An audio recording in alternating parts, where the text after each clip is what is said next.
Hello, chat. I'm a dirty liar, saying I wasn't going to stream today, and yet here I am, once again. Sound a little groggy?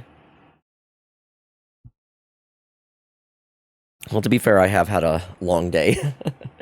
And, yeah, I mean, I'm a little tired, but I wanted to do at least some streaming tonight.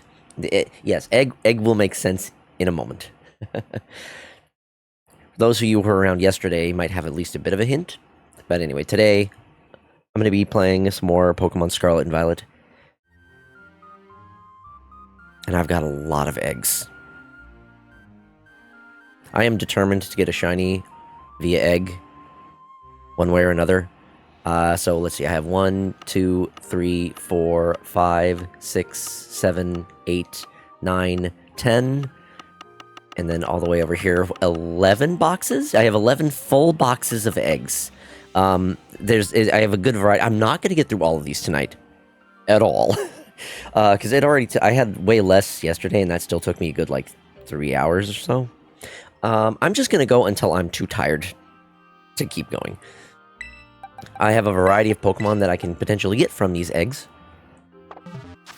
And I remember hearing a trick someone mentioned last time. And that is to use make an egg power sandwich, which supposedly increases the rate at which eggs hatch. So I just need to remember to do this every half hour or so.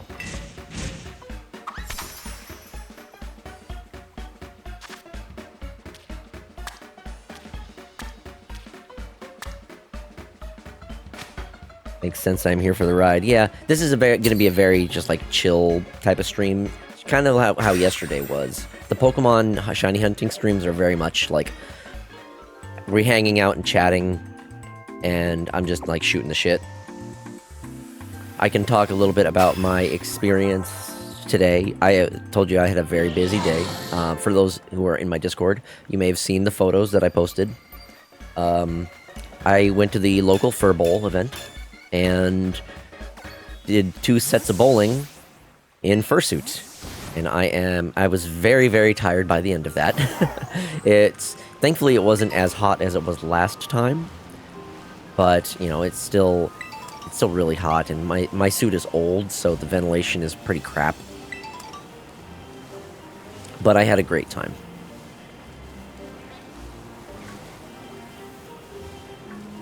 I bowled pretty well, I want to say. Roughly around 100 in each. Wait a minute. Is that? I don't think it is. Can't tell if that one's shiny or not. Wouldn't that be funny to find one right away? The pictures look nice. Yeah, I'm very happy with how those came out. Those were the only 2 that my that my roommate helped me take. There should be other photos that I will be getting as well once some of the other people post theirs to Fur Track and whatnot. I got a lot of compliments on the cookies. People really liked the cookies. It's not as hot because it's going into fall, and I cannot wait to shove all the leaves up my ass. Yeah, I'm so done with summer already.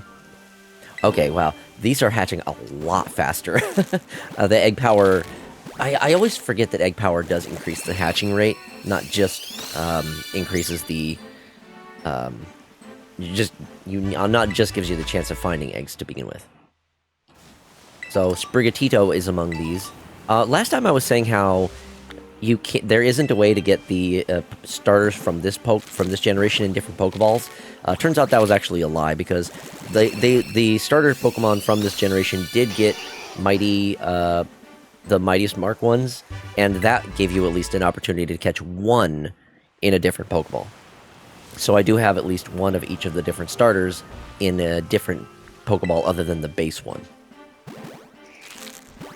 So I figured I'll throw in at least a Sprigatito, since that one's my favorite of the 3. I'm still trying to go for a Quaxley as well.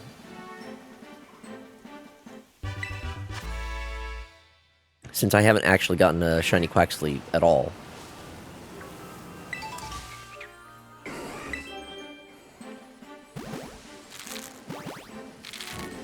I too want to sex the weed cat. Meowscarada is very furry bait.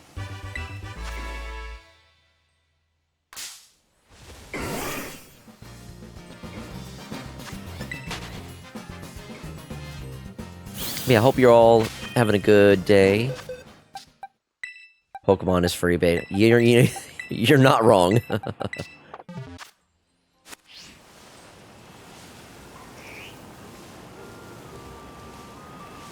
I feel like I've been exploring around here for a while. I'm gonna go to another area. Traveled to Arizona with some family to see different tribe parade. Over 100 floats were there. Oh my gosh, wow. That's awesome.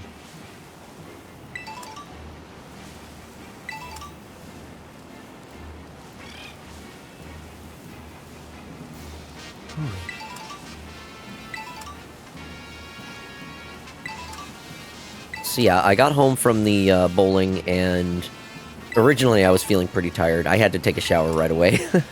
And then my roommate went and got food, and I was feeling surprisingly good after having the food, so I guess I just needed to recharge. I'm gonna have to keep muting occasionally, though, because I got the gunk in my throat after eating. I always have to deal with that. Been up since 4. Oh my god, 4 in the morning? Jesus, doing good. Been feeling okay for once. Got a vape from the native preservation. Oh, cool, cool.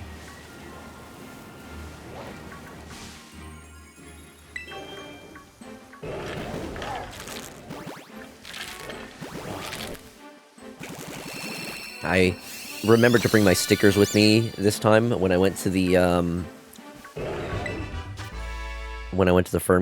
fur bowl, and passed some of those out to folks that I met. Hopefully, my stickers have all of my socials and whatnot on the backside of them, so hopefully some of them will actually like check out my stream and whatnot. It would be nice.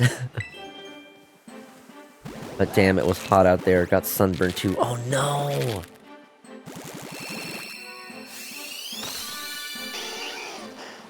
Gotta wear the sunscreen. We actually got a brief reprieve from the heat for a little while, which was nice. It would have been way, way more miserable to be in fursuit for as long as I did. Here in Utah, vapes are banned, but you know which entity can basically go, no, fuck off? The reservation. Oh.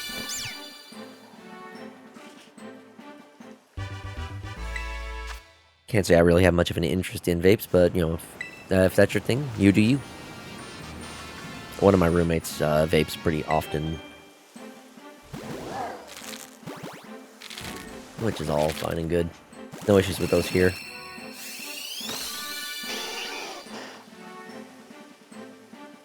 I still wore some sunscreen, but it didn't work. Yeah, I think of it depends on how long you're out in it. So if you're going to be out there for a while, you do need to reapply. Or, you know, it could be just crappy sunscreen. That's all 4 or 5.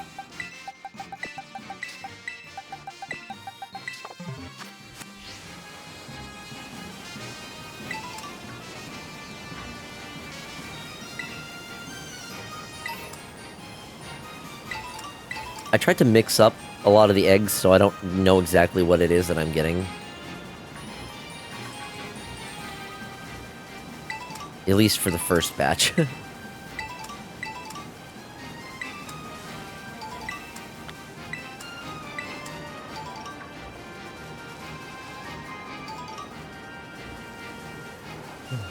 Unsurprisingly, all of the cookies that I brought got eaten, so I have no more cookies. I'm gonna have to go to the store and get some more white chocolate chips if I want to make some more. Maybe cheap sunscreen said it had a bluish tint. Bluish tint? That's weird. Yeah, cheap sunscreen is a possible... you're blue? Why so blue?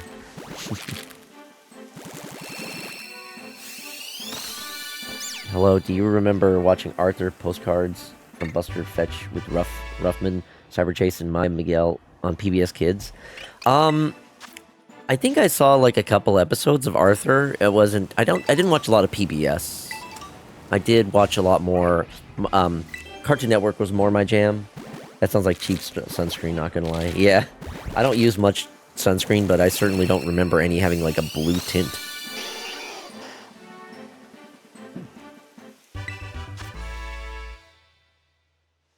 Chowder. Chowder was after my time. I acknowledge that Chowder is a really good cartoon, but when I was watching a lot of Cartoon Network, I had games like, not games. I had shows like Ed, Edd n Eddy, Dexter's Lab. I remember Toonami. Toonami was actually my introduction to music because there was music videos for Gorillaz, Clint Eastwood, and they had like the Daft Punk, like Discovery, like the first few songs of Discovery, One More Time, and I think it was like Interstellar 555. That shit was, oh my god. Toonami and Cartoon Network shaped my humor and music. Yeah, there's such good shit there. Ed, Edd n Eddy was by far my favorite of all of the cartoons. The art style was so unique. I loved the dynamic of the characters. Ed was always just so funny. Tony Hawk games were also a massive influence.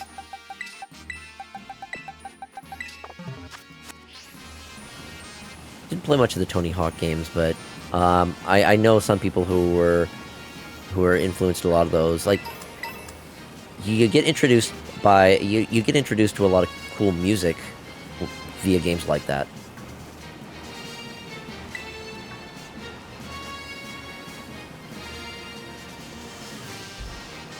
Ed, and Eddy really shaped my humor growing up. Yeah, same, honestly. Like Crazy Taxi? Yeah, Crazy Taxi is great. I feel like I didn't have a big variety of games that I played growing up. So much of my stuff was Nintendo, and I didn't play a lot of third-party type games. My introduction to music was on my family's iPad. Had a lot of R&B and 90s to early 2000s music. Nice, nice.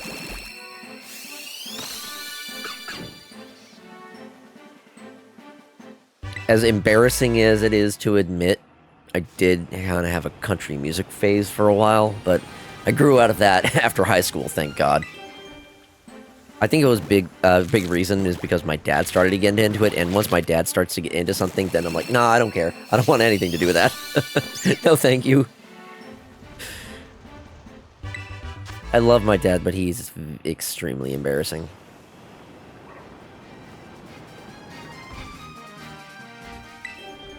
You made it lame, Dad. Exactly. God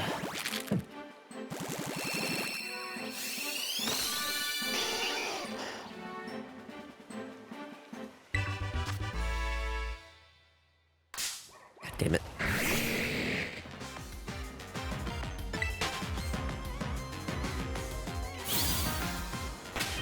Two more eggs.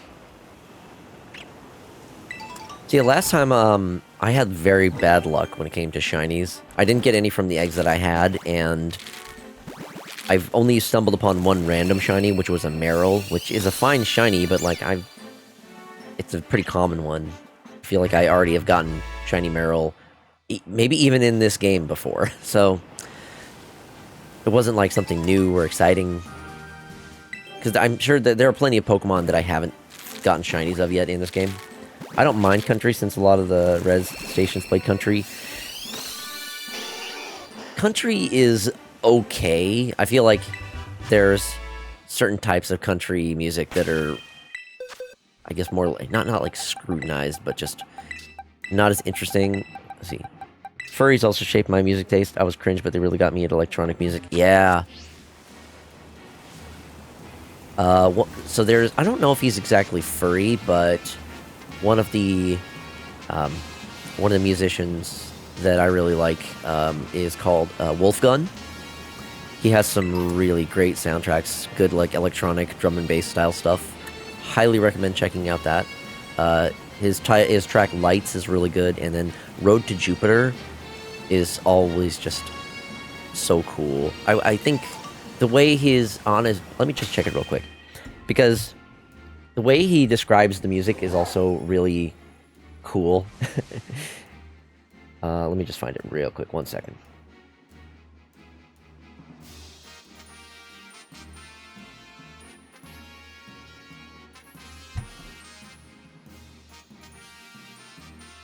Did he change it? Oh, he might have changed it. Maybe. Yeah, so he used to have a thing on, as I think it was for his description on his Bandcamp.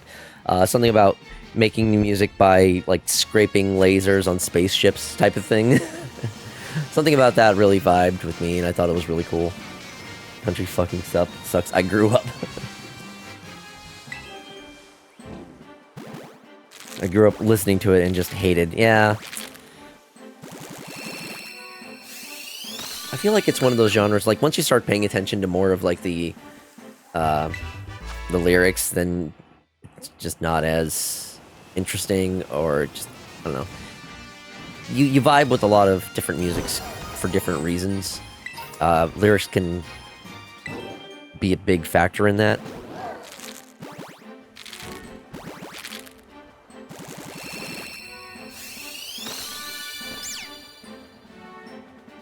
I feel like a lot of country music is just like sad songs too. You know, they're all about like, you know, heartbreak and shit like that.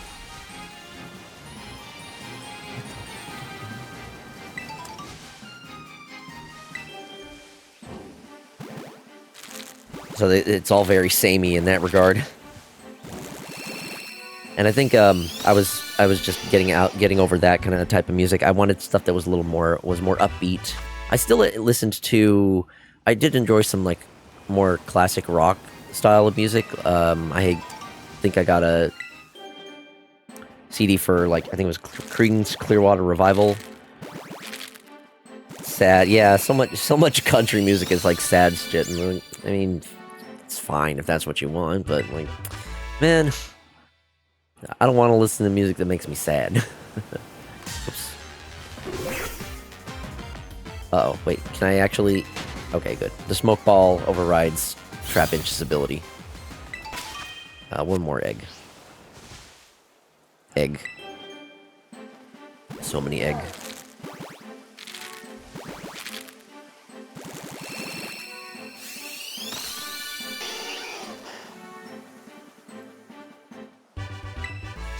Can't say too much because A Little Piece of Heaven is my favorite song, and boy howdy is it fucked up. I don't know if I'm familiar with that.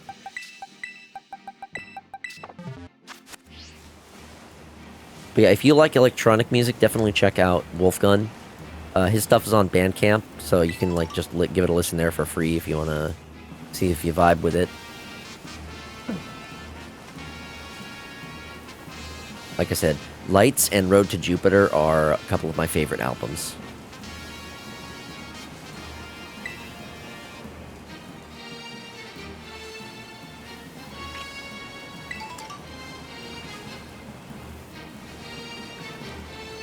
I never was, like, too big into music. So much of what I ended up listening to was video game soundtracks. I mean, so many video game soundtracks fucking slap. And most of the time, I didn't really care much about lyrics. I liked more... I just... The music itself was more what I focused on rather than music with, like, lyrics and whatnot. But I'm starting to appreciate it a little bit more.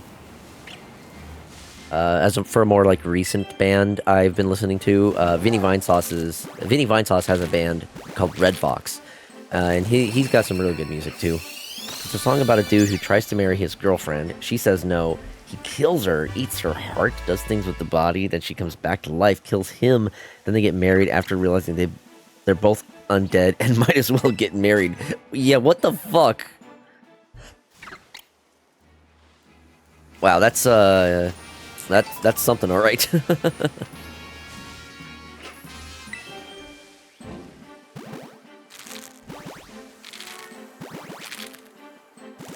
have so many eggs to get through.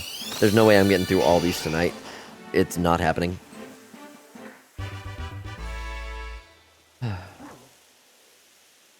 But I'm gonna have fun, and this is definitely a kind of chill night. But it's like this 8-minute rock opera. Oh, okay. And it just hits. I see, I see.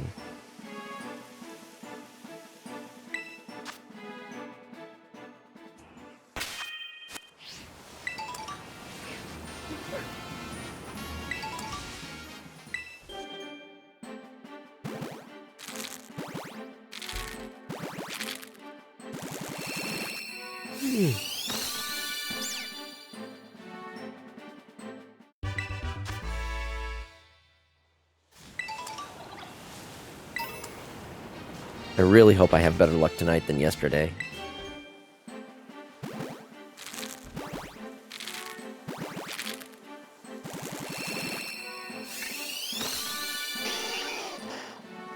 Shiny Alolan Vulpix would be quite nice. But honestly, any of the Pokemon that I'm hatching are going to be good. Okay, one box down. Only took me about 20 minutes. That's not bad, actually. Especially because the meal power is still going. So, I definitely need to be using the making sandwiches for egg power for hatching much faster. I didn't mind going a little slower yesterday because I didn't have a whole bunch of eggs, and I do enjoy just kind of like scooting around trying to find random wild shinies. It's not exactly omelets. Oh, I haven't made an omelet in a while.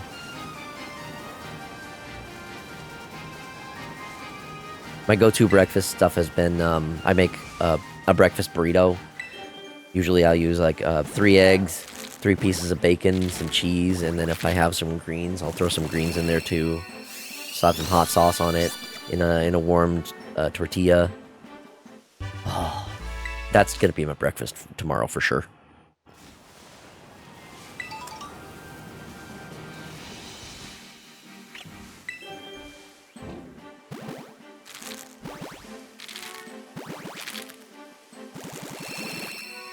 Also, welcome, Faye.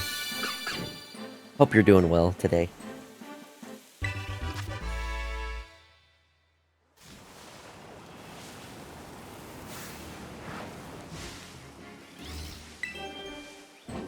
Remember when Cartoon Network had a phase with live action stuff, like a show with Andrew WK? I do remember hearing about that. That was after I had kind of stopped watching Cartoon Network. I think Saberspark or someone did a whole video on that. There was someone who did a video on the like live action phase. And I don't think it went too well for them because, you know, it's the Cartoon Network. And if you're not watching cartoons,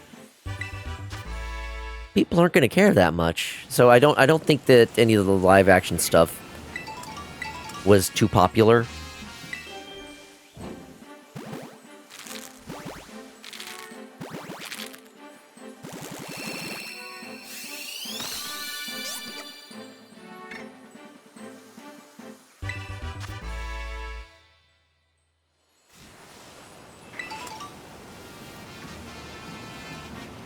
Always got bored when it showed up. Yeah, that sounds about right.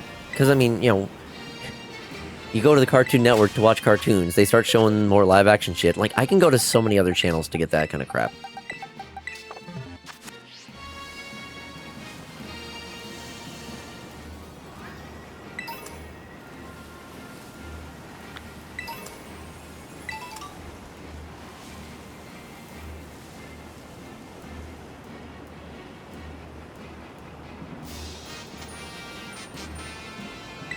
Ooh, Drillbur around here. There's an outbreak of them. Drillbur is another pretty cool shiny. Mostly because Excadrill is pretty powerful, if I remember correctly.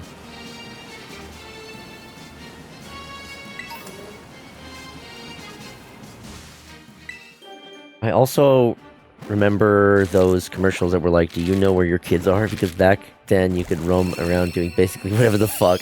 Yeah, I remember those as well. I don't know if I actively saw those myself, but I remember... I do remember those commercials being a thing. Nowadays, so many kids just spend all their time at home. There wouldn't be any need for commercials like that.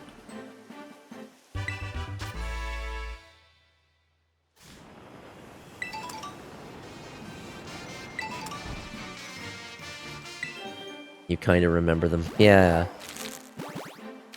I feel like they were usually played late at night.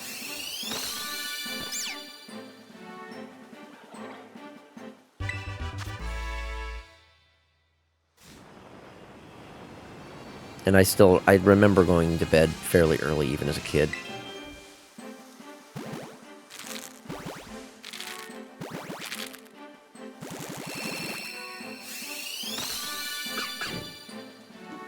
They were usually late at night, around 10-ish. Yep. That sounds about right.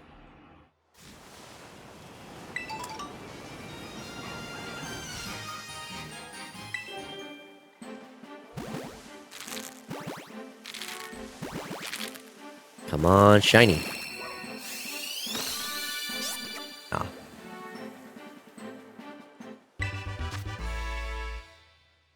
I forget what the odds are, specifically for the Masuda method. I want to say it's like 1 in 510, so it could take me a while before I get a shiny via egg. Ah.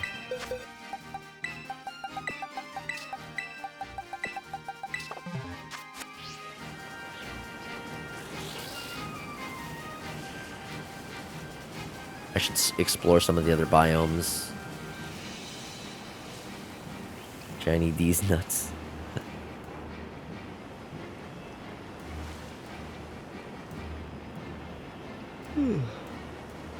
I am going to sleep well tonight, that is for damn sure. I wore my Fitbit while I was doing all the fursuiting and whatnot. So my stats are kind of crazy. I have over 12,000 steps for the day. 4,000 calories, 5.62 miles, and 225 zone minutes. It's like, you know, bowling, wearing that fursuit. It's almost like a sauna. It'll get your heart rate up there for sure. I try to do my best to stay cool while I'm fursuiting, like taking the head off and drinking plenty of water. I have a little handheld jet fan that I will occasionally use. I can just, you know, while I have my head on, I can turn it on and point it through the eye holes or into the mouth to try to cool off. I need to actually get in touch with the local furries here to get something happening, but I'm honestly thinking about waiting until Washington. What I will say, there is such a huge community of furries in Washington, so that might be just the better course of action. Just wait until you're here. There are plenty of local makers and, you know, folks that you can meet just like right. Honestly, like the meetups around here are a really great place for that kind of stuff if you're trying to like make connections and get to know more of the furries around here. To be fair, I've only been really going to the bowling event, but there are other events that my biggest issue is usually just transportation. You know, I don't have a car, so I'm lucky that the bowling alley is close enough where I can take my big box with my fursuit in it and I'll hop on a bus and get right to the bowling alley. I'm so hell-bent on getting to Washington. Fuck Utah. Yeah, there's probably going to be a lot more going on in Washington, more opportunities and just better community and whatnot. So that is completely valid. Like I was in fucking Idaho before I moved to Washington. There is nothing in Idaho.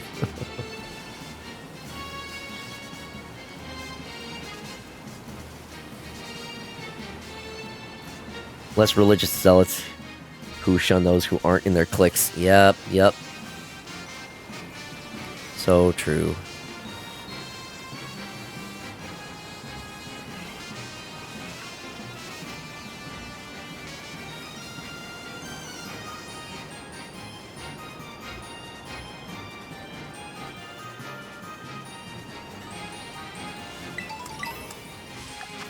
Okay, still got some time. Oh, in my area, I don't think people like furries that much. Yeah, it really varies from place to place. So it can be hard to find. I mean, there might still be like communities, but they might be just much smaller. So it might be a little hard finding groups, but usually if you search, your state and then like furry groups or like furry meetups, like a lot of the community events that I go to are through this website called Meetups. Because that's where, if it's more a red state, it can be very difficult. Yeah, that makes sense.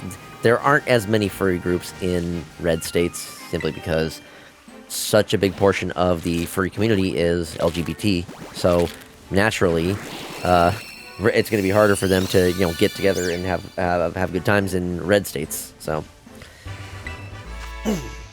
thankfully, Washington is not one. I wasn't far enough away, so I didn't get the encounter. And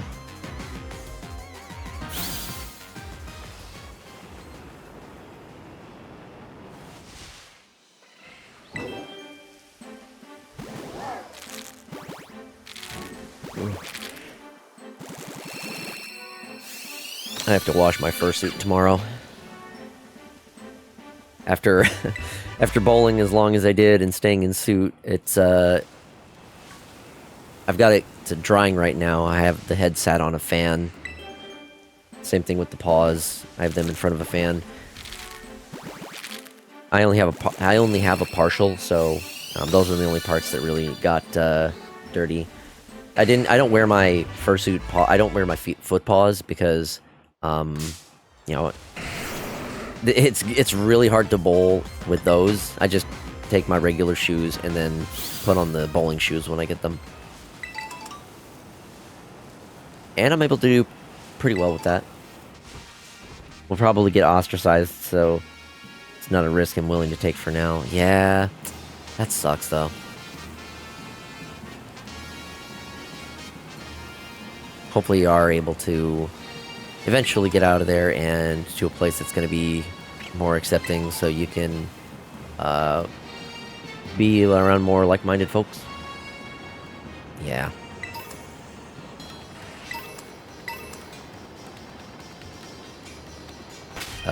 These are hatched. Right.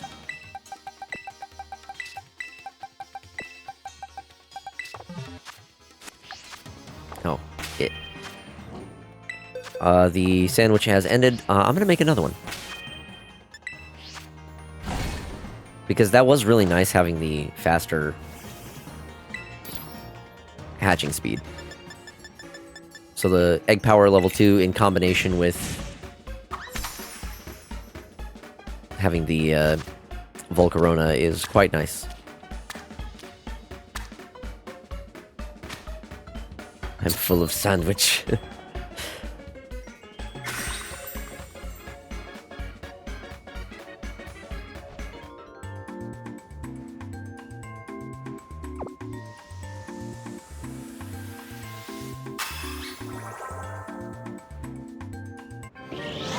I wonder what sort of, I wonder if Legends ZA is going to have any kind of gimmick, like the sandwiches or like the curry for, from Sword and Shield.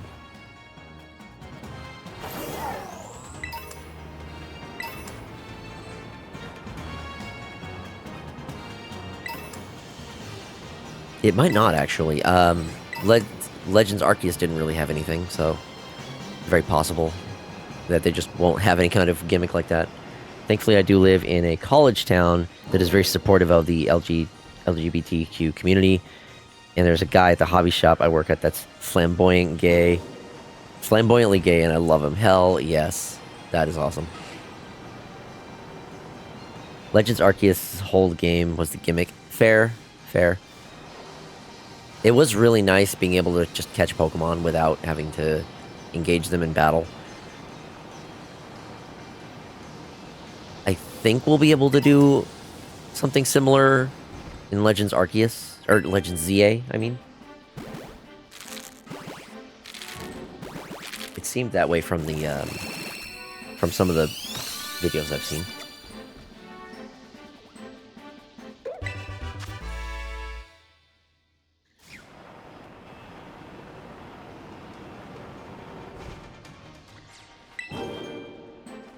I always flirt with him, but he's not my type. I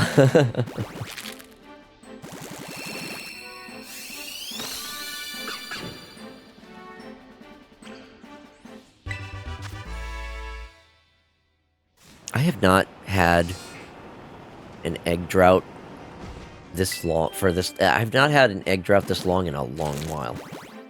Then again, with how easy it is to get get Pokemon via the sandwich method and outbreaks, I really haven't felt the need to do much egg shiny hunting lately.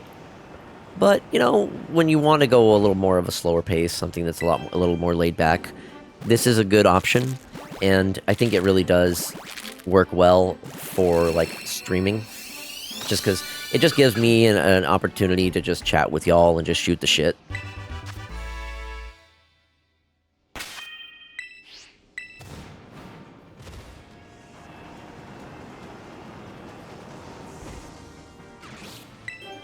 I indeed enjoy a good gab. Hell yes. Although... because I have to have my AC on... Oh, that actually looks so... He's, like, staring right at that big-ass crystal. He is bright. Congratulations, you're born and blind now. Right, that was the full set. On to the next set. My eyes! What a thing to wake up to. Or not even just wake up to be born to. Brought into this world with a giant crystal shining in your eyes.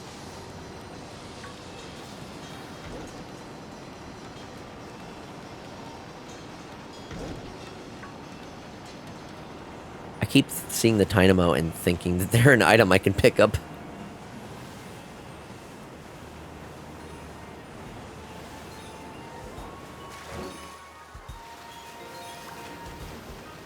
See what we can find in the Arctic biome.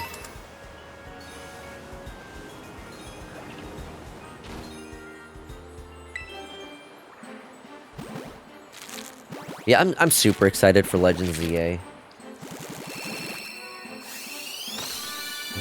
But yeah, I'm taking steps in order to get out of Utah.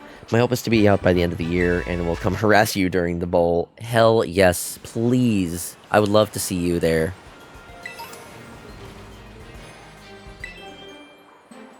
I'm getting more well known at the fur bowls mostly because of the cookies.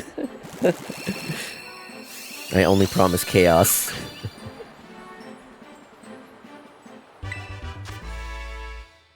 As expected from you.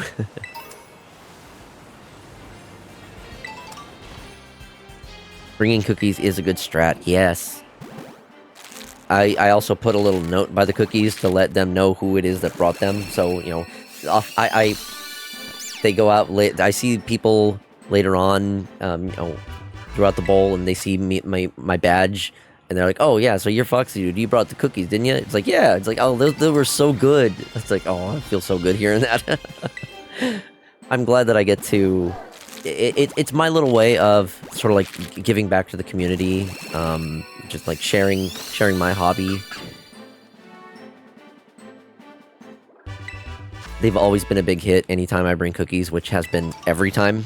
It's just like a tradition for me at this point. If I'm going to the bowling event, I'm bringing cookies. I even set aside some extra to give to the staff.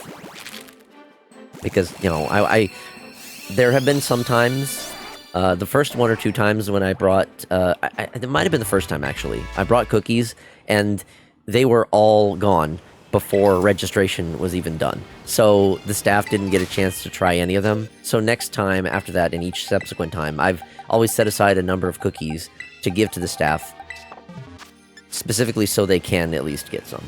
Gonna try to bring some good home-cooked food. I want to do brisket. Ooh.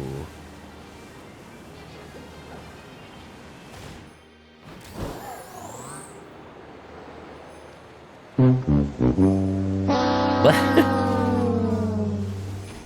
Hello, Confetti Penguin. Welcome. That is certainly accurate for how my luck has been when it comes to finding shinies. Both yesterday and today... woof. Have not had much luck. No luck finding random shinies or hatching the ones that I am trying to get shiny. It's been kind of rough. But I hope you're doing well. On a good Saturday. I don't know how long you've been hanging around or lurking.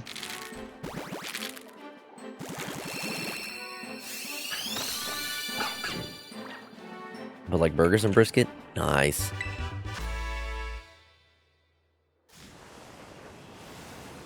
I can make some banging burgers and brisket. Hell yeah. I think there is a potluck occasionally that that the meetup does do.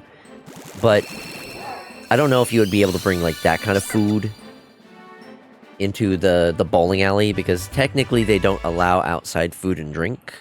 But I mean, the tables in the registration room will typically have, you know, I bring the cookies and I put them in there, and then usually there's like bottled water and Gatorade, because, you know, people are if people are fursuiting, they got to stay hydrated, and at least that's one way to. You got to give something for the fursuiters. Fair enough. So like snack food, yeah, snack food that you would probably be able to get away with, which is why cookies work. Anything that you can just like kind of pick up and just put in your mouth. You don't have to like use utensils or any stuff like that.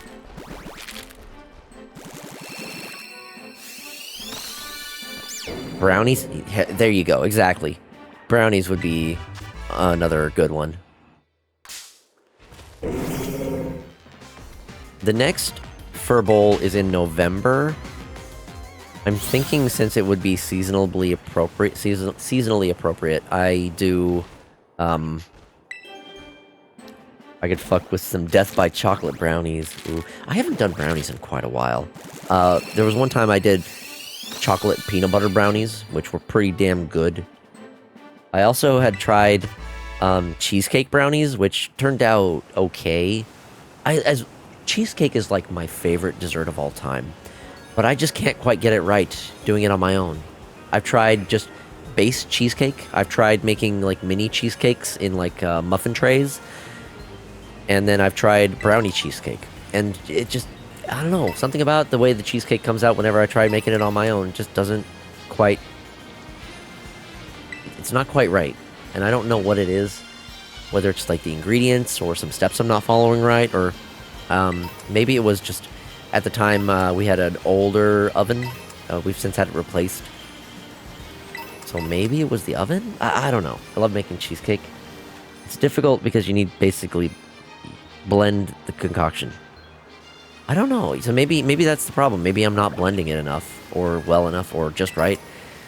If it's something that's kind of precise... I mean, I do have a stand mixer, which is partly why I'm able to make the chocolate cookies so easily. Making those is stupid easy because I just throw most of the things I need into the stand mixer and let it run, and then, you know, I don't even need to, with the chocolate cookies, I don't even have to refrigerate the dough. I just scoop it out and bake them for like 10 minutes. I tried one or two of the cookies while I was baking them. I gotta do the taste test after all, and they came out so good.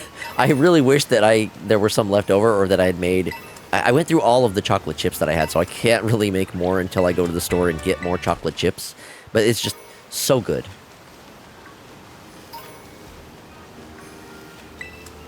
Yeah, exactly. It's so nice.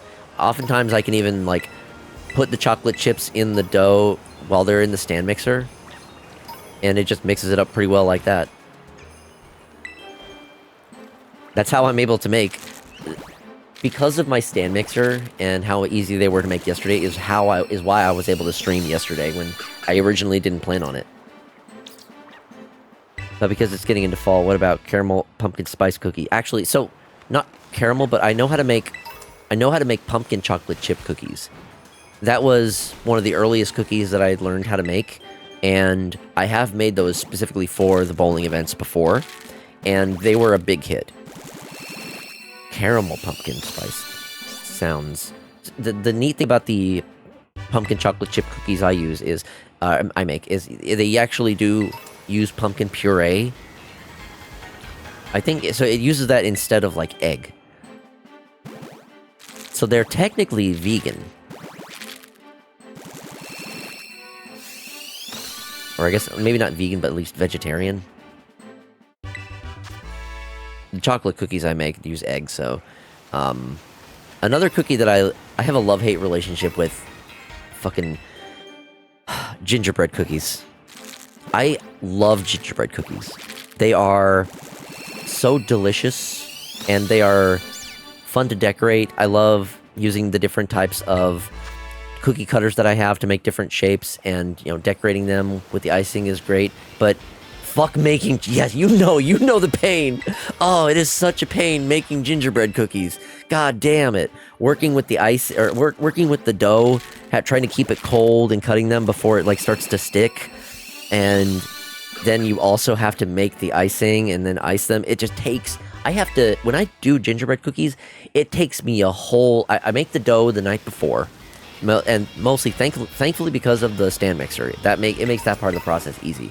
But then everything else after that, I have to set aside a whole day to do the cutting, the baking, making the icing, decorating the cookies. Because like I have to make sure the cookies are set after I decorate them. So you know, I have a bunch of cookies just sitting on the counter or on the table, just waiting for the icing to set properly before I can even put them away. I always overdo it whenever I make cookies. I always make more than like a single batch. I'll double most of the batches at the very least, so I can give them to other people. I share with my neighbors a lot, or like I just have. I like baking for events. When I was going to Anthro Northwest, my very first FurryCon, I made gingerbread cookies in dog bone shaped, and I was icing them with like I was putting things like ANW or woof or little like furry things like oh whoa, whatever I could fit there on the cookie, and those were really a big hit. Also, I individually wrapped the cookies and included one of my stickers with each one. You know, trying to do my best to like make a good impression. So, you know, sharing cookies with people seems to be a good way for that. It was a lot of fun. I got to see some folks that I had seen online. I got a photo with like Finn the Panther. I think Verplex was there. Even like Milo, little alpha pup. They all went to Anthro Northwest. I didn't get a photo with Verplex, but I got a photo of Verplex, and I don't think I managed to get a photo of or with little alpha pup. Him being quite popular. It's hard to catch him. And it was also my first FurryCon, so I was pretty nervous. I got to meet Kite, which was... I love Kite's videos. He always goes to the different furry conventions and documents them with videos and whatnot. It was really cool meeting him, and I met him on a couple different occasions throughout the con. He got some footage of me as well. He said he was going to be making a... He hadn't done a video yet for Anthro Northwest, but he did at least send me the clips that he got of me, one of which was me playing the pinball machine there. They have a couple of pinball machines, and I was playing them. I was just playing it, like, normally, and wasn't paying attention, and then I turned around, and he was there filming me. So that was funny. And then I met him. I saw him the next day when I had the cookies, so I was able to give him one of the cookies. And every time after I had seen him that convention, or like when I popped into his chat in his streams later, he mentioned how much he loved the cookie. The gingerbread cookies are one of my favorites. I always actually, when I make the gingerbread cookies, I always go a little bit overboard with the seasoning, like the spices. I want to make sure they're good and flavorful. Dude, you know what also sounds absolutely amazing? Bread beer and apple butter. Bread beer and apple butter. Apple butter sounds like it would slap. I don't know about bread beer. I genuinely smoked with apparently famous furs. I had no clue about any of the popular furries, so I was in the smoke circle with people who were really big in New England. Do you remember any of their names? Because I'm curious if I know of any of them. Nope. Aw, oh, damn.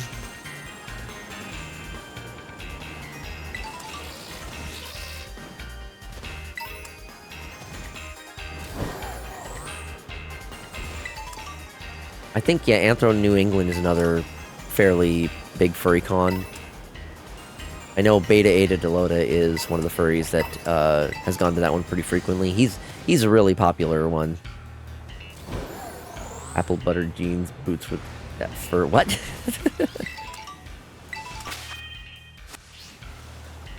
Okay, I'm gonna hatch these eggs, and then I think it's gonna be time for an ad break.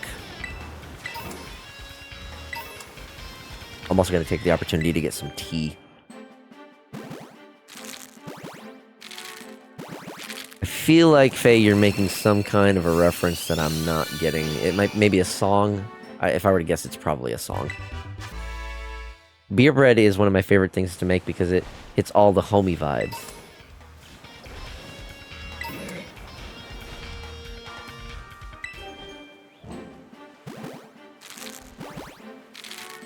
I'm just gonna let y'all do your thing.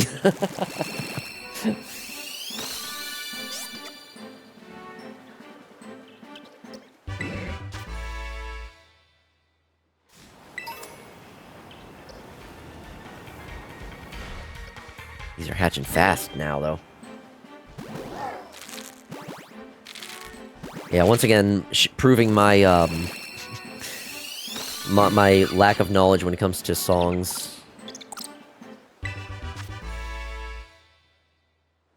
Two more eggs.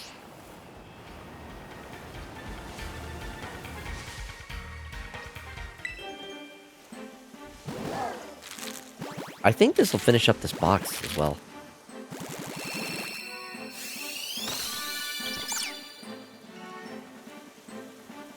It was like one of the biggest songs in the early 2000s. I might know it. I feel like it might be one of those I have to hear it to recognize it. The lyrics alone are not quite... The lyrics that you're talking about look familiar. But I'm just not quite parsing... I don't know if I could tell you the title of the song. Okay, this was not the end of this box, which is fine. Okay, before I get started on this next one... Okay, 11 minutes left on this. Look, I told you I wasn't very knowledgeable when it came to music. Anyway, we're gonna do a BRB. Low by Flo Rida. Okay. Yeah, that sounds familiar. I don't know if I, like, listened to it in any particular extent. I wasn't really much into music in the 2000s. Like I said, my most of my music was either the one Gorillaz album, Daft Punk, or video game music. So, anyway, we're gonna do a BRB. I'm actually going to be doing the Fursuit BRB, which has a couple of my of the new recent photos. So look for those. If you're in the Discord, you've already seen them, but I'm still keeping an eye out for more. I know, I'm so disappointing. Anyway, we're going to do an ad break. I'm going to get some tea, and then we will resume our shiny hunting. So, see you in a bit.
Thank you all for your patience. We are back. Also, welcome to Incineroar fan. First time chatter, hello. We are doing some shiny hunting today. I've got a variety of eggs that I am hatching. Several of which are foxes, which is probably unsurprising. Hide the druffs.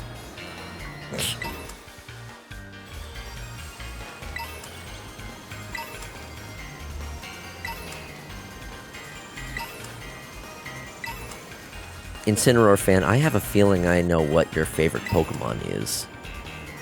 Don't tell me. I think I know. Is it Quagsire? Or maybe it's Trubbish for sure. Yeah, exactly. Oh. Or Infernape, maybe. Superior. Hell yeah. Welcome, welcome. Also a solid pick, yeah. I am so biased and obvious when it comes to my picks. If it's a fox, I'm going to love it. And I also tend to lean towards fire types. Incineroar too, just a bit. I will say Incineroar is like one of my mains, in Smash Brothers at least, so... I like Trubbish out of pity more than anything. I mean, for a literal garbage Pokemon, Trubbish is at least kind of cute. I can't say the same thing about Garbodor. But I'm sure Garbodor has some fans out there.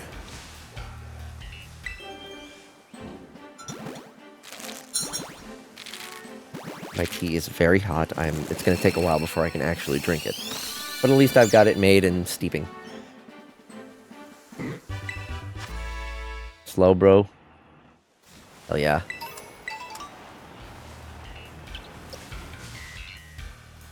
Regular or Galarian, though, Faye? I know he's trash, but if he has no fans, then I'll be his fan. Even if he turns into an abomination against nature. That's the thing. Every Pokemon has to have its fans. There has to be someone who loves each Pokemon. I'm sure there are even fans of Vanillish, of all things. What's your favorite Pokemon? I have a list of favorite Pokemon. So many are, like, tied for first place for me. I mean, I think, well, okay, if I had to pick just one favorite, I think I would probably have to give it to Braixen. I love foxes, so, like, obviously the fox-type Pokemon are going to be my favorites. But something about Braixen's design is just so goddamn cute. I love the whole, like, magical girl thing it's got going on. And, yeah, typical fox. Predictable. I know, I'm so predictable. And, I believe that, Pokken Tournament was probably a big influence as to why that is my favorite. Like, just the animation, the way that, like, she rides on her broom... Or she rides on her stick like a broom, like a witch. It's just so damn cute. Whereas Delphox, I like Delphox's design, but I don't feel like Delphox has as much personality and fun as Braixen.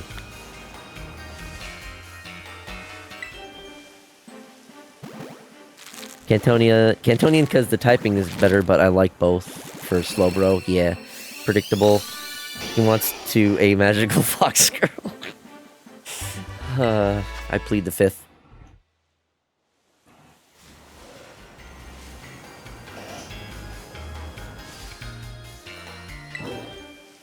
I cannot tell you the delight when I found out about Alolan Vulpix.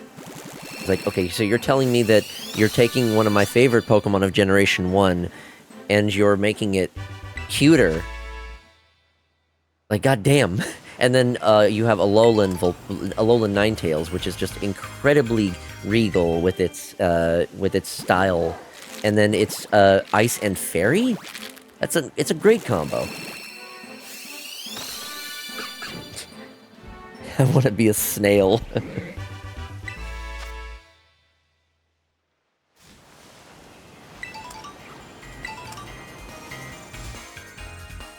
Recently, my favorite would be Ursaluna. Yeah. Ursaluna is cool. I want to be a Slugma.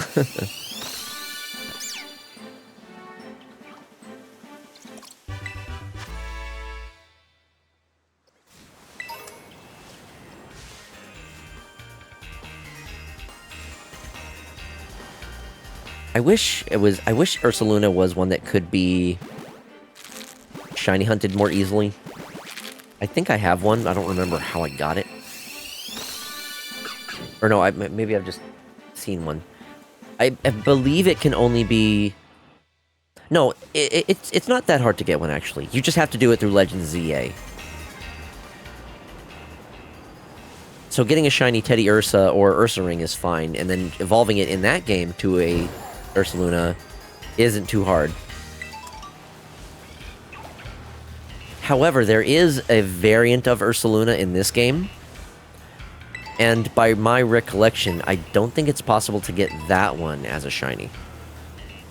So that might be what I'm thinking of.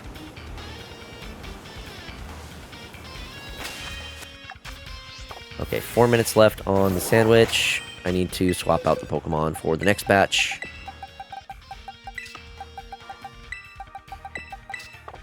Yeah, we're just doing a chill shiny hunting stream tonight.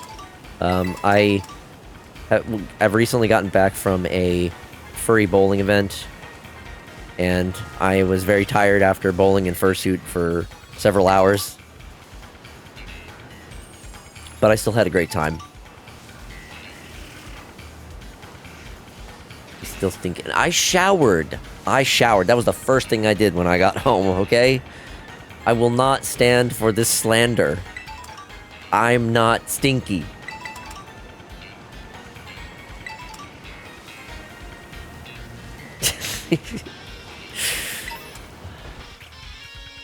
Y'all bully me. I believe there's a popular streamer that's a burr. There's one streamer that's been appearing in my feed recently. I think his name is Barley the Burr. Bet you smell like slightly burnt buttered popcorn. That's oddly specific. Yeah, okay, Barley, we were thinking the same person then. A friend of mine has been calling a bear recently. I've been drawing the burr. Stinky. I am not stinky. I am freshly showered.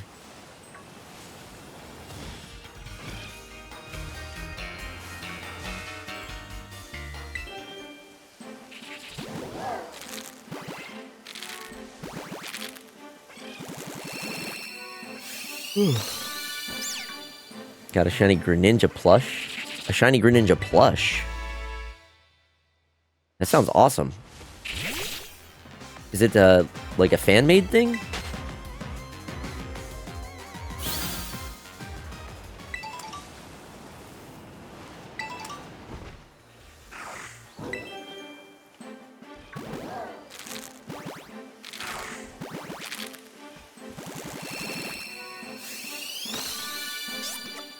Zangoose doesn't want to leave me alone.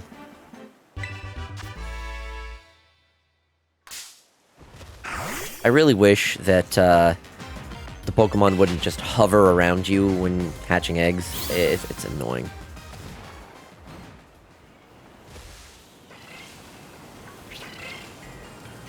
Having a shiny plush of a Pokemon is probably pretty neat. I don't feel like there are that many. At least, I can't think of any specific in the official sense. So, it sounds like it's probably a fan thing.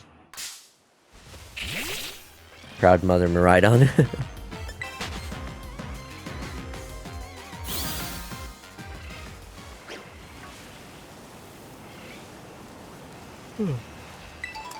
I really wish that hatching eggs would give the player the same kind of, like, invulnerability, or at least, have the Pokemon that try to engage with you while you're paused. Have it be the same like that. Just so I don't have to always worry about, like, oh, as soon as I'm done hatching this egg, I have a Pokemon that I have to initiate battle with. Like, I feel like that's an oversight from Game Freak.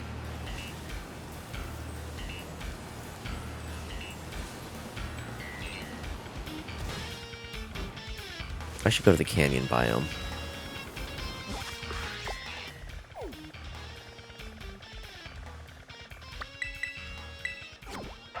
I saw it and was like, wow, you don't see one of those normally. So, is it an official product, or is it like a fan thing? Because that's why I'm kind of curious. Like, I rarely ever see plush, or I rarely ever see shiny plush Pokemon. You encountered a shiny IRL.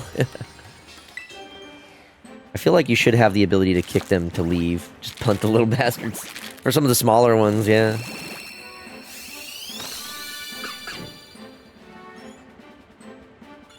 A little harder to do that with some of the larger Pokemon. Like, I'm probably not going to be kicking away a Caesar anytime soon. I think it's fan, gotta be. Yeah, that sounds most likely. But, I mean, some of the fan-made stuff is pretty dang good.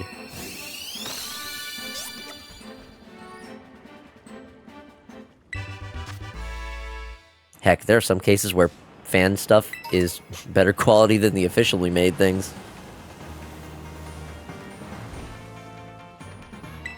If Ash can hold an Iron without dying, then the Pokemon trainers can punt God.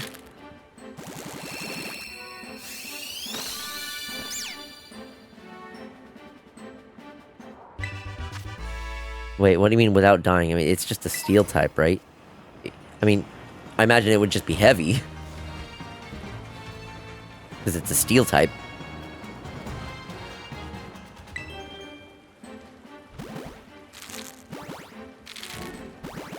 It weighs almost 1,000 pounds? Really? I must have I must have missed that in the dex entry. Holy shit. That is a dense little guy.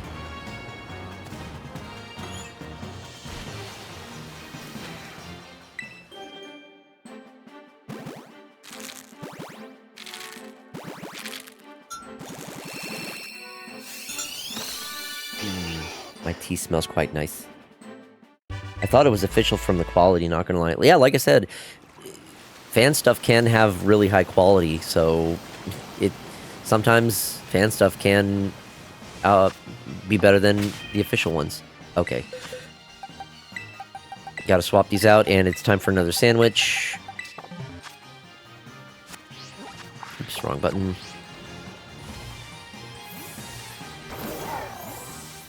Or let's not also forget the Alolan series. They handle the tiny star Pokemon that weighs 9,000 pounds.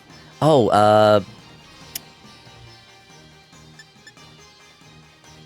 I know the Pokemon you're talking about, but its name is escaping me.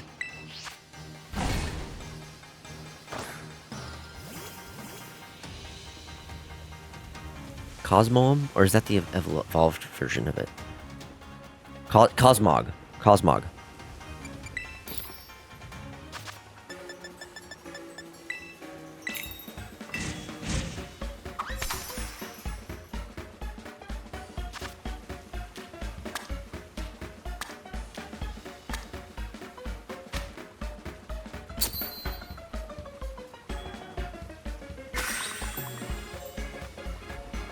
Also, fan-made stuff is better quality, in my opinion, unless it's over in Japan. The Japanese do not screw around with quality plushes. Yeah. That's true. Usually the, like, Pokemon Center official plushes are top-notch. I don't think I've ever gotten an official Pokemon plush that I haven't been happy with. I do have... Well, I do have an official Pokemon Center Braixen plush. And boy, do I have a story in regards to that. So some of the Pokemon plushes have only been made for like a short amount of time. And there was... I didn't find out about the Braixen plush until it was like almost out of production. And I was going to buy one for myself. But my roommate, one of my roommates at the time, knew my birthday was coming up, and they offered to get it for me as a birthday present. So I believed them. And then they didn't end up getting it. And then when I tried to finally look into getting one on my own. They were several $100s on eBay with no more way to get them officially. So I was really bummed out about that for the longest time. I told one of my friends about it, and you know, he sympathized with me, and we kind of like just put it on the back burner, didn't really think about it much for a while, and then we were talking about it again when other Pokemon topics came up, and then eventually I checked my mail, and there's a package for me, and it's the Braixen. My friend, this is the same friend that bought me a PS5. This dude fucking spoils me. He bought me that Braixen. It was, you know, secondhand used, but, you know, it's still in very good quality. I think he probably spent as much on that Braixen, almost as much as the PlayStation 5 cost. So, yeah. He's a really good friend of mine. But so now that Braixen sits along with all of the other types of Fox plushes that I have on my bed. Which reminds me, I need to wash my sheets soon and redo my bed. Usually after so long. Can we all agree fuck scalpers? Yes. PS5, yeah, that's one friend. Yeah, he has been such a big help to me, and he's helped me out of a lot of tough financial situations, as well as just gotten me little things like that, or like not little things, but he's helped me. I think the biggest thing was he wanted to help me get a PS5 because I only had a Nintendo Switch. That was what I was doing all of my gaming on, and we were talking about Final Fantasy Remake, and then with Rebirth upcoming as well. I really wanted to play those, but I didn't have any platform that I could play them on. And, you know, just only having a Nintendo Switch for all of my gaming sucks, because just that thing performs like ass. I can say that now that I'm on the Switch 2. They've genuinely ruined purchasing anything Pokemon. Yeah, fuck scalpers so much. God. Scalpers are worthless. They are scum. I think so lowly of scalpers. They just want to ruin the fun for anyone that is trying to genuinely enjoy products or fans. They are all about just making money. They care not about the franchise. They care not about the series. They care not about the fans. They just want to make the easy buck. Buy something, flip it. I will always refuse to buy from a scalper, which is why I was just kind of like, I was just resigned to the fact that I wasn't going to have the Braixen plush, because I wasn't going to spend that much money on a plush. I wasn't going to give in to a scalper. I was bummed that I missed out on it, but I wasn't going to be that kind of person that I didn't want to support that kind of shit, you know? Like, there was talk about, like, potentially the Nintendo Switch 2 having issues with scalpers, but the stock of I'm sure there were some people who did give in and bought their Switch 2 from scalpers, but I feel like Nintendo did such a pretty good job about maintaining stock for the demand that the scalpers were quickly having to lower their asking prices before too long. I fully believe the best way to counter scalpers is by having things made to order. Yeah, that would certainly help, I believe. They're the landlords of consumer goods. Utterly useless. That is so accurate. 2 more eggs. I'm gonna have to... Okay, while this one's hatching, I'm gonna try to take the tea bag out of my tea here and then at least have a sip of this. Hopefully it's not too hot.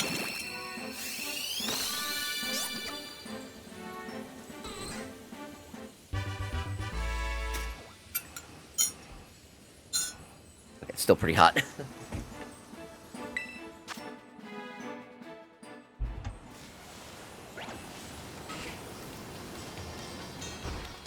The best way to deal with scalpers is to not buy from them, but there are always going to be those people who are desperate enough to shell out the extra money.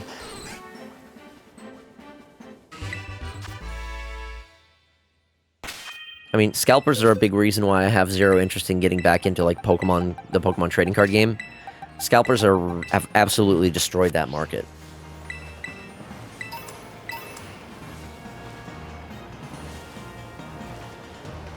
It is shocking. Like, I've heard about fights breaking out amongst scalpers who are trying to get card drops and whatnot. It's just, it's sick. It's disgusting. It's cardboard meant for children, and you have grown men fighting over this shit just so they can make some easy money. It's disgusting.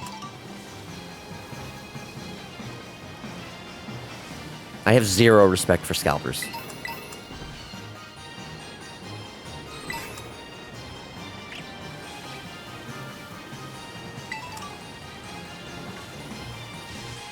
At the hobby store where I go to, they have a rule that if anyone tries to buy a box or any substantial Pokemon boxes, they open it and sell it at MSRP, or they pay market price for sealed.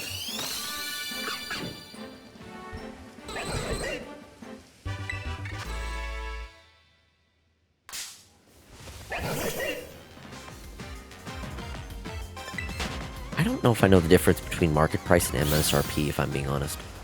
I know MSRP is the manufacturer's suggested retail price. But what's the market price? Or is market price like what it's going for online? So if they want the item sealed, they pay how much it's going for on the second. Okay, yeah, okay. That makes sense. I think that makes sense. And yeah, so having them open it while in the store means they have to, you know, they can't resell it as sealed. I mostly get plushies, but the cards have been rough to get. Yeah, I don't think that the plushies reselling is quite as egregious. Although I will say, after the issue with the Breaksin plush, I didn't want to have another similar situation. So when they introduced the sitting cuties for the Kalos generation, I did get the Fennekin line. So I have Fennekin, Breaksin, and Delphox of the sitting cuties on my desk, and they are adorable. Fennekin and Breaksin don't really sit too well on their own. I kind of have to prop them up against each other, but they're super cute. And I'm glad that I have them. So many of my plushies are foxes and or Pokemon. Fun fact, actually, during the last When Furballs Strike, I won 2 Fox plushes in a raffle. It was a 2-pack, so you know you enter in the raffle for those 2 items. It was a Fennec Fox and funnily enough, a smaller Arctic Fox. I have 9 Husky plushies, so like, yeah, that's cute. I like that.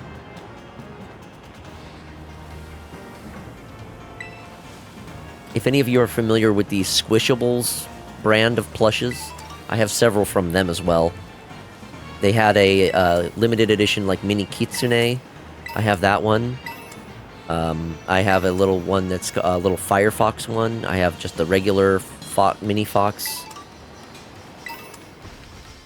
I also have a couple non-Fox ones. Like I have a Mini Anubis, Mini Moonwolf, and then I also have a Red Panda.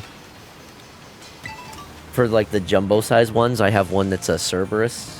That one was actually a gift from one of my roommates, because I do have a Cerberus OC as well. I only have a plushie of an owl, and it's in my car as my little protector and riding buddy. Hell yeah. On the topic of plushes and cars, so I think I had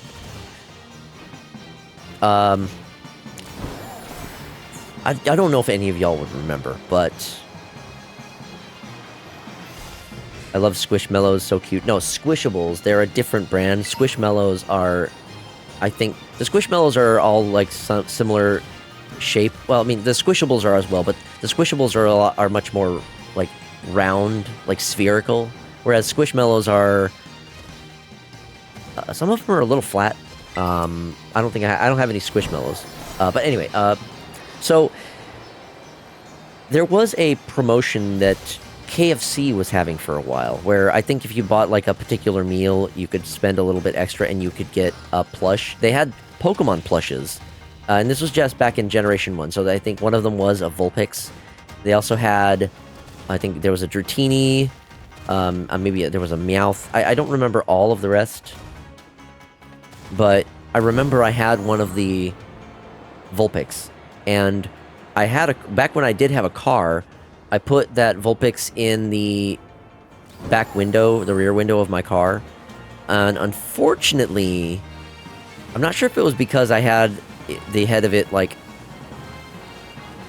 directly against the window, or if it was just because it was just in the sun, but the head of that one did kind of fade, unfortunately, so that was, I hated to see that. So now I'm kind of like worried about, if I don't have a car right now, but if I did get a car, I would be a little bit worried about putting plushes in the windows, simply because I wouldn't want to have it fade in the sun. Or at least I certainly wouldn't do that with a plush that is like a plush that I have a lot of sentimental value for. These are already hatched. I have mine hanging out in the center console. Yeah, if it's a place that's a little more out of the sun, then it's probably less of an issue.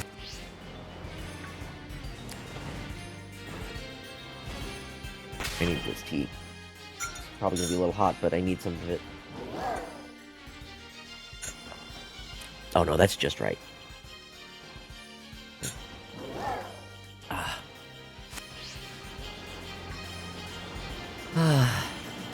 I've been yapping so much. It's rough on my throat. Also, having to have my AC on, and I've got my fursuit head sitting on a fan to dry it out. I don't own any plushes. Not enough space. Oh, that sucks. I mean, plushes can come in all kinds of shapes and sizes. Just as an example, the little arcade section of the bowling alley we went to, they had recently added in a bunch of like mini crane games, and they had a bunch of like little tiny plushes in those with little bands, so you could put them on your like keychain. My roommate ended up, my roommate who went along with me, she kept going back to those little crane games between her turns for bowling. She told me she spent like $40 on those crane games. She got like 5 of the plushes though, so when it comes to arcades, it's not really about the items that you get from them. It's more about the experience of playing and, you know, trying to have fun. That was something that we had learned from going to the arcade other times. And it's funny, I have this I have some thoughts when it comes to arcades. When I was growing up, anytime I went to the arcades, I focused a lot on the video games, because I always saw a lot of the like ticket type games as almost like scams. Like, you're not going to be, you have to, your odds of winning a bunch of tickets are so low usually, and the things that you can get with those tickets are usually very cheap and not worth it.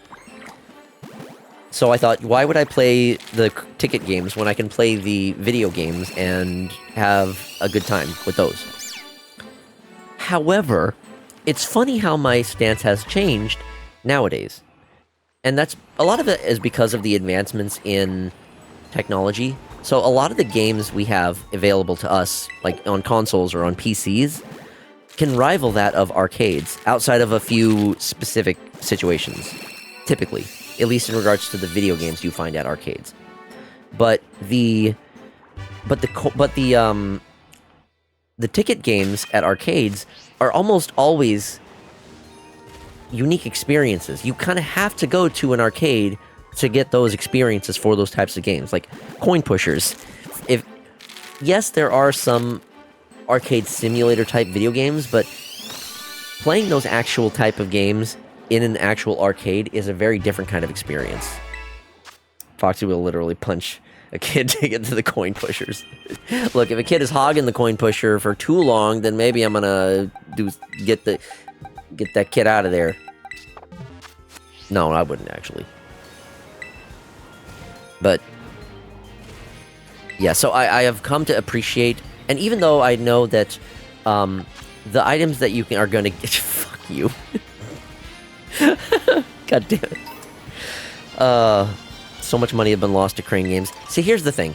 You have to look at it with a different perspective. If you look at it as you're just trying to get the thing, you're not going to get your money's worth, ever. It's more about the experience than it is the reward when it comes to arcades. So, if you're playing the game and having fun, you could get, like, a cheap thing, and you might end up spending more on that thing by trying to win it than you would if you just bought it, but then you don't have the experience of trying to win it, if that makes sense. Like, if there's an item in a crane game that I want to try to get, let's say the item is like $5, but I spend $10 trying to get it. Do I lose money rather than if I had just bought it? Yes, but you don't have the experience of playing the game and trying to win that thing. Just my perspective on that.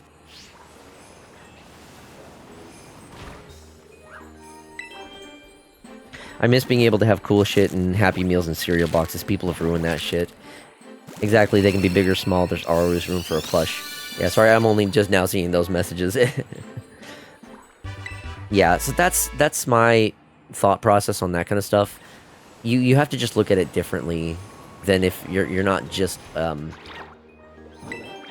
it's not just about getting the thing, it's about the process to get that thing. The arcade machines are a very unique type of experience. Yeah, just like playing the games. You just like playing the games. Yeah. You gotta play the games.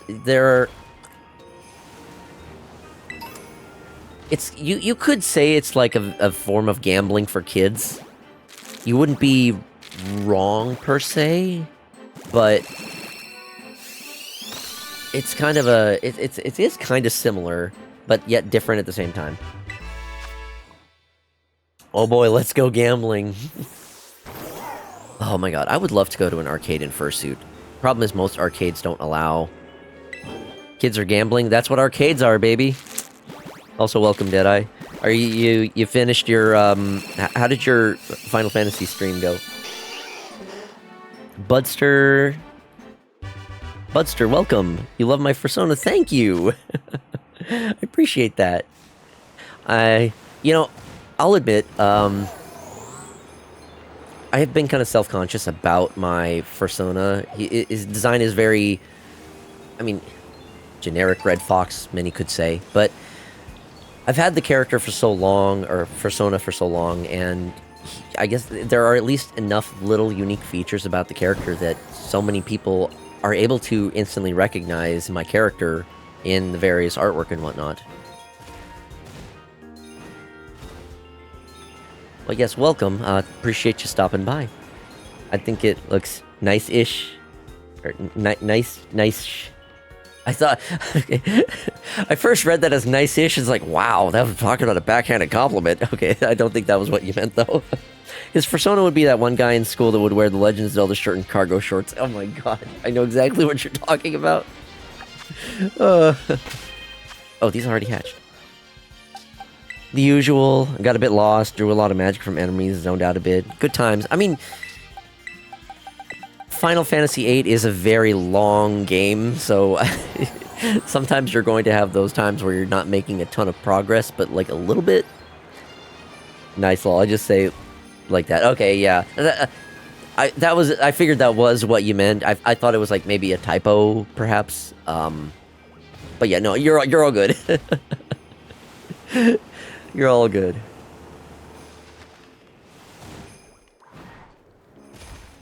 So what's your favorite Pokemon? Oh, we were actually talking about this earlier. My favorite Pokemon is Braixen.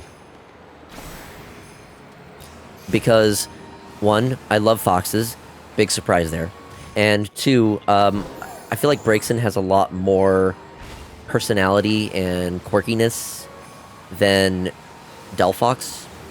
So I love the like magical girl aspect it has going on. It's just very like cute, and I think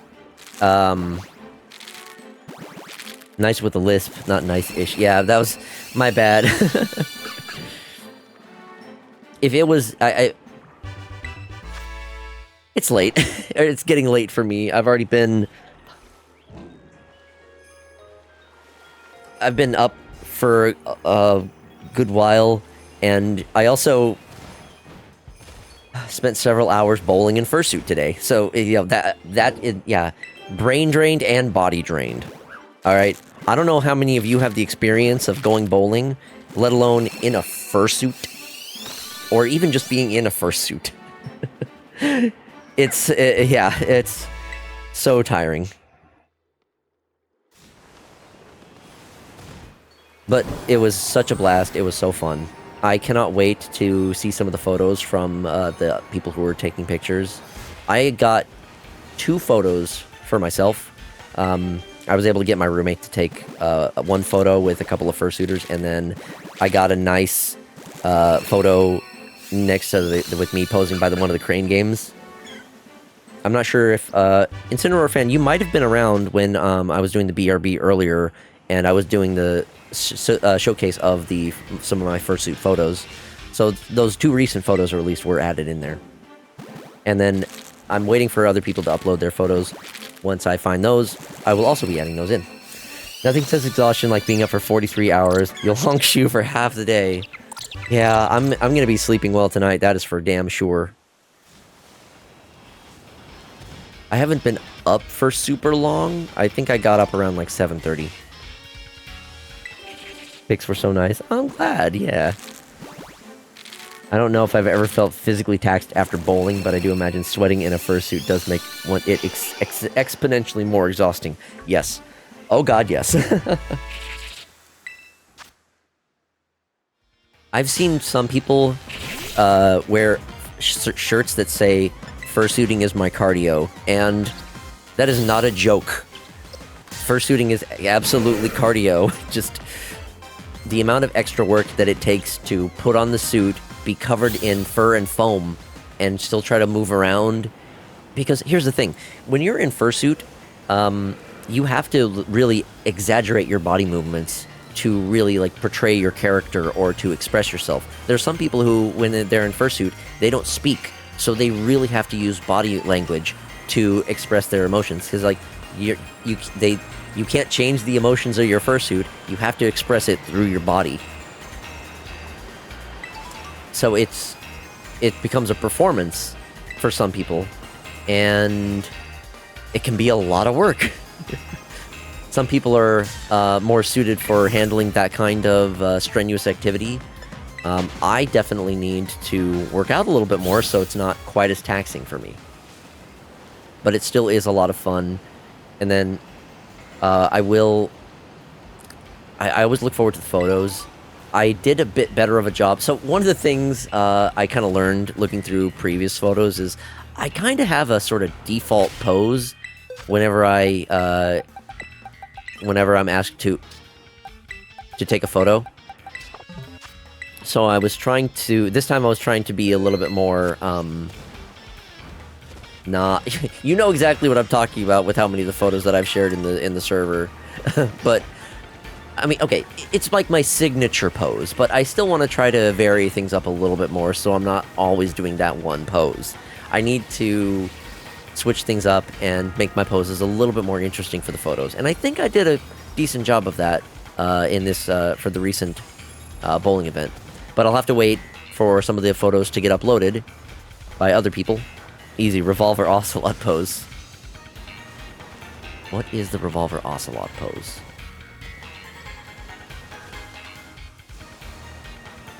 I'm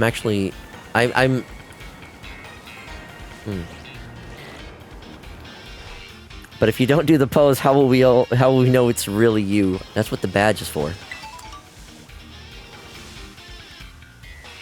Hold up, I got you. Okay, yes, fill me in on this revolver ocelot pose.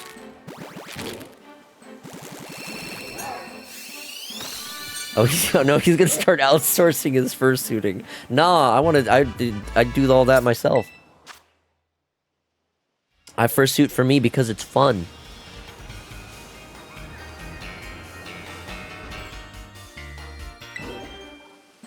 Wouldn't the hear me out. Wouldn't just with what little knowledge I have about Revolver Ocelot, wouldn't it make more sense for a feline fursuiter to be doing a Revolver Ocelot pose?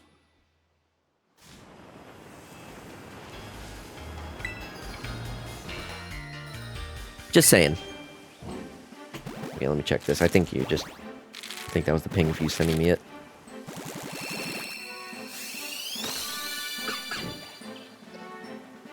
Oh, that pose. Okay, gotcha. Yeah.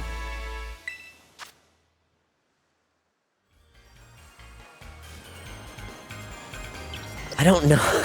Y'all are making references, I think. I don't know enough about Metal Gear Solid to get it, unfortunately.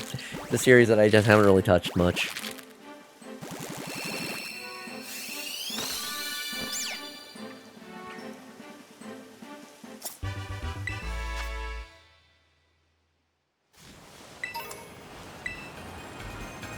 All I know about MGS is that fuck-ass ladder. Yeah. I've learned, like, little bits from clips and various videos and other people talking about the games, but I've never really played any of them myself. Aside from, I think, a little bit of the Nintendo 3DS one, which I think is 3. But I recall that one being, I don't think the controls... I struggled a lot with the controls, and I'm not sure how much of that was because it was on 3DS or just that game. 3 is hands down the best one. That's what I've heard. But what about 3 on the 3DS? How does that one in terms of the platforms where one can play Metal Gear Solid 3? Is the 3DS one actually good? I think it might have been rough because of the controls. It felt like it worked well enough. It doesn't have 2 control sticks since it's on the 3DS. So maybe that might have had something to do with it. I played Ground Zero and 5, and now I'm slowly playing the others. It's clunky, but I've beaten it on European Extreme difficulty. I'm not super picky, though. Okay. Maybe I was just a wimp and just gave up on it too soon. Absolutely could be a thing. I mean, I almost gave up on Chibi Robo because I was getting kind of frustrated with it. Don't get me wrong. The game still is a little frustrating, but I am at least interested enough in the story to see it through, and I've started to make some actual progress in learning what it is that I actually need to do from task to task.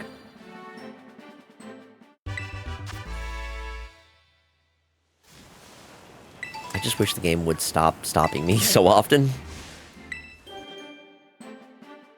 Doing, like, the cleaning, and I get stopped to be told about the cleaning bonuses. Like, just give me the bonus. You don't need to stop me every time.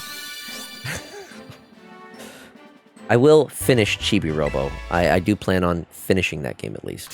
But I am right now of the belief that I think a lot of the people who talked so highly about the game, I mean, it does seem to be very much a game of its time. You know, since it is a 20-year-old game. So people who were playing that were a lot younger, and when you're younger, you kind of have a lot more patience for things in games. So the game is still very charming and endearing and a very unique premise and setting. So in that regards, it is a very fun game. The platforming is kind of slow and clunky and not always... It doesn't always do what I want it to. It's rough. So I think, while it is a good game, I ate glue as a child, so I understand that it was very dumb. Yeah, we tend to be a lot more forgiving when we're kids because we're learning. Whereas nowadays, you know, as an adult, I kind of understand when a game is trying to waste my time.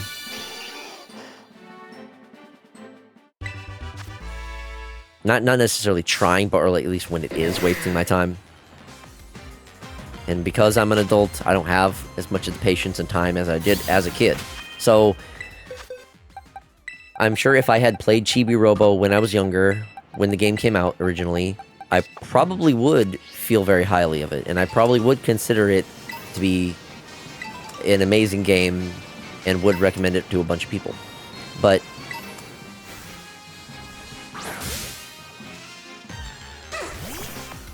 we got a shiny. Wasn't the one that I was expecting, but you know what? I'll take a shiny Drillbur. No, I'm not going to kill it.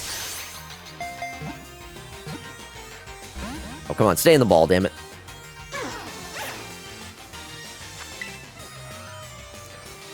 That's not even where they frequently spawn.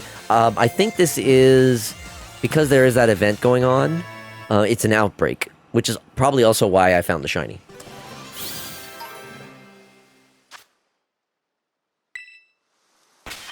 Where did this thing even go? Oh, right here. Okay. I'm gonna put it in the box. The shiny box. There we go. Wait a minute. Let's see. You got the same time. You just need someone to...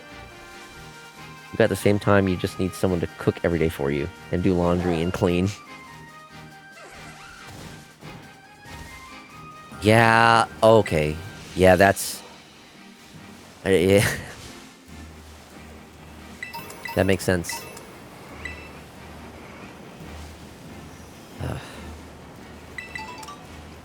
I miss the days of not having responsibilities.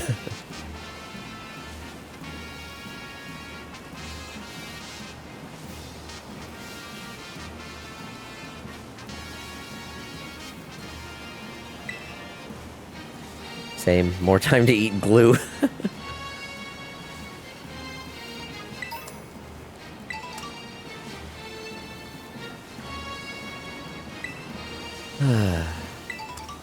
Getting old sucks. I'm gonna be 38 next month.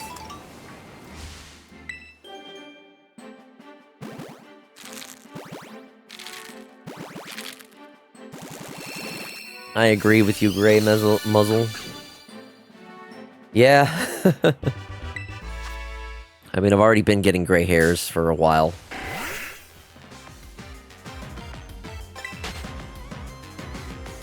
Glue sticks were hands down the best tasting glue. I can't tell if you're being serious or facetious. I never ate glue as a child. Blue glitter one. You are being 100% serious? Well, I should be surprised. It's you we're talking about. I always preferred the purple ones. Y'all are fucking weird.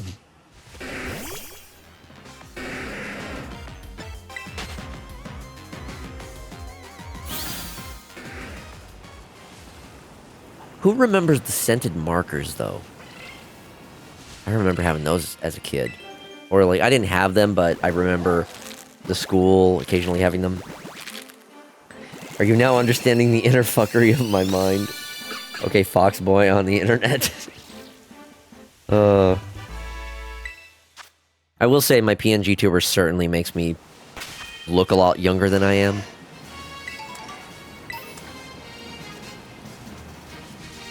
I hide behind the youth of an internet image.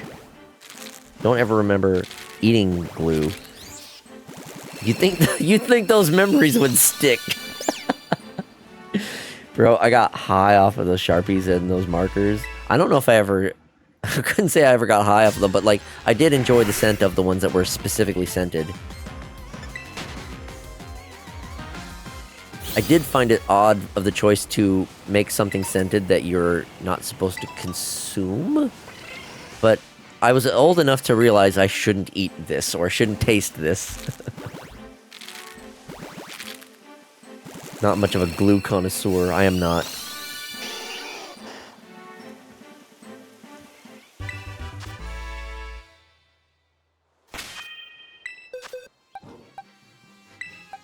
Okay, I'm gonna hatch the last of these eggs, and then it is gonna be time for another ad break. I'm down to keep going for at least a little bit longer. Cherry was my favorite scented marker. I think that was probably my favorite too. I've always loved cherry scented and flavored stuff, so... I remember that one pretty distinctly.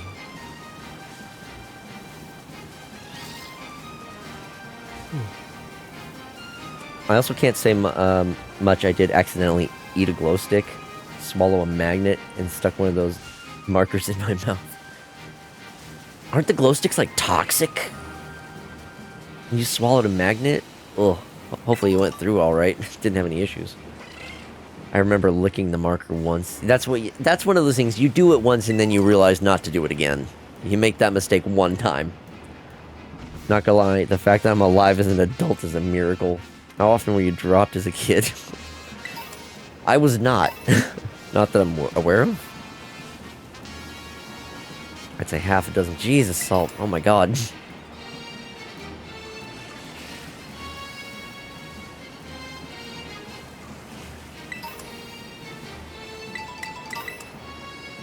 Ooh.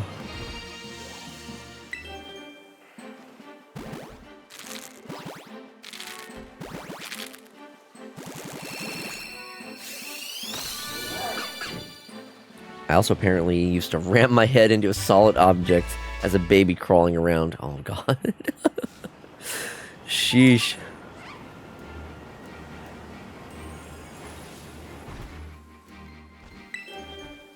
Wait, hold on.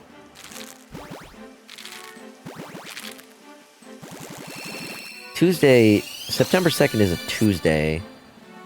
September 2nd is the day when the additional content drops for Helldivers 2.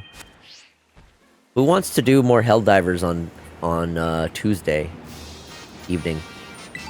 Because I definitely want to check out some of that new content. For democracy, yes.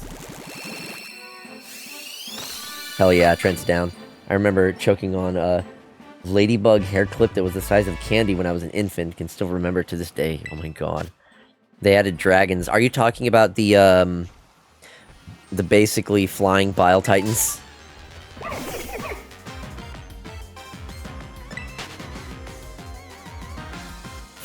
Yes, okay. I am excited and terrified at the same time.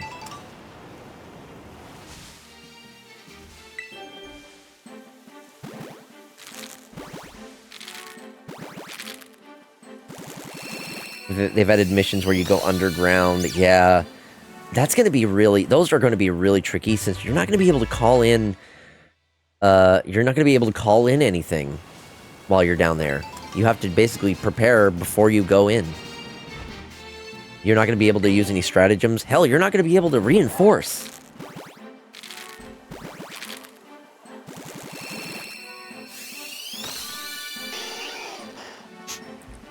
Flamin' Werfers. It werfs flamin'. But I'm not sure yet if I'm available for Tuesday, but I'll let you know if something's up. Unless the team wipes. Yeah. Team wipe, and then everyone just probably, like... It drops back outside of the thing, I would assume. For a moment, I thought that was a shiny giraffe rig. Thought I saw the blue nose.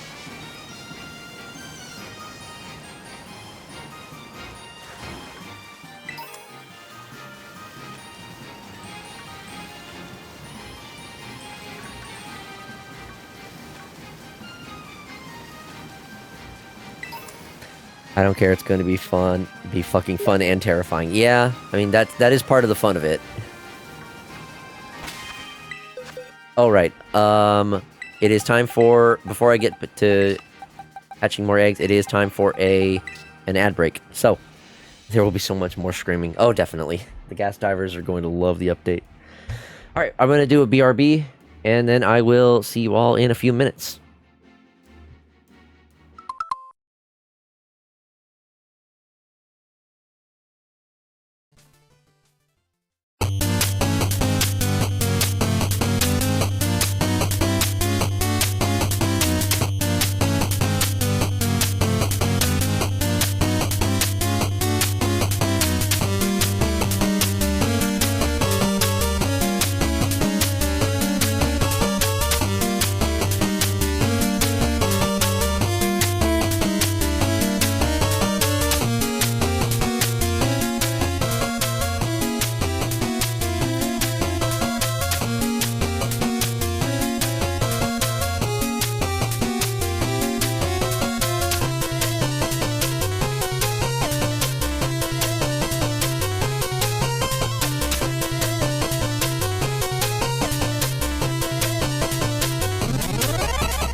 And we are back. Thank y'all for your patience. Yeah, Leo, honestly, I'm surprised myself as well. It was very tiring, because obviously, bowling in fursuit is exhausting. I came home, showered, and then I wasn't feeling too tired. I wasn't feeling, well, I was hungry more than anything. And Zoe was already going out to pick up some things, and I thought if she's going to be going out along there, like, why not have her, like, bring back some food? So I offered to buy dinner, basically, so I had her bring back, go to bed, man. I'm going to be going to bed probably before, like, too long, but, yeah, so I felt really rejuvenated after eating, so I'm like, you know what, I have enough energy to do some, like, shiny hunting, something that's, like, low energy, and chill, and shiny hunting is really good for that, especially because I'm doing so with eggs. I think, okay, that's up. I do need to do another sandwich. Actually, this might be, I might finish after this sandwich wears off, so 30 more minutes of egg hatching, and then I'll probably call it, because it is already 10:30, which doesn't sound too late, but when I'm used to going to bed around, like, 9, yeah. At least I don't have work tomorrow or Monday, which is nice.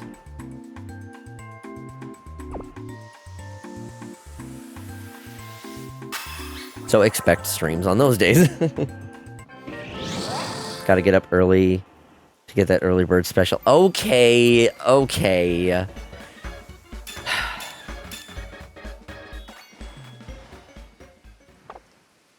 I'm getting bullied so much tonight.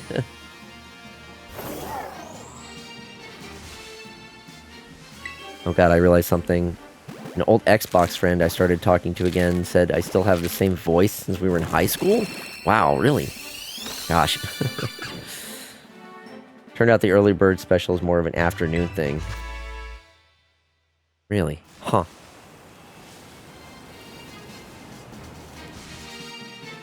These eggs are hatching, like, instantly. What the fuck?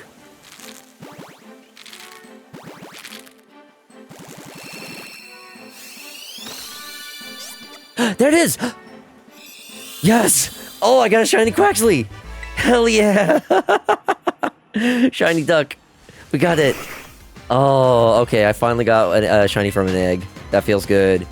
Hell yes. Okay, hold on. Let me look at this fella. Yeah, look at that. And he's in a lure ball. Sweet. Okay, let me... Before I forget, I'm just gonna put this guy. I'm gonna put him in the shiny box. And I'm gonna put that... This is the drill bird that I got this stream as well, so I'll put it there too. Just so I can keep track of which ones that I've gotten this stream. Sweet. Alright. That's one down. I still have more Quaxley in this batch, so... Wouldn't that be funny if I got a second Quaxley? A second shiny Quaxley. Yeah, so... when I said before that you couldn't get the starters from this game in other balls, that was a lie. Because I forgot that they did have the starters from this generation as the Mightiest Mark event Pokemon. So that is the way, at least, to get them in this one. So I have a Quaxley in a Lure Ball. Sprigatito is in a... What do I have Sprigatito in? I have this one in a Safari Ball. And then... Oh, you missed them? Oh, no. Well, if you want the ones that I have... let's see, that's not the one. I have a Skeledirge in a Dream Ball. So if you want these Pokemon... You know, these ones are the... I'm not going to give you the Mightiest Mark Pokemon themselves, but if you want, I can give you offspring from them. No, you're good? Okay. I have boxes with the best stats. Well, it's less about stats, but if you want one in one of these Pokeballs, And these ones do have the hidden ability. So there's that as well. Offer still stands if you want those at some point. Hit me up. I'll be more than happy to breed one for you.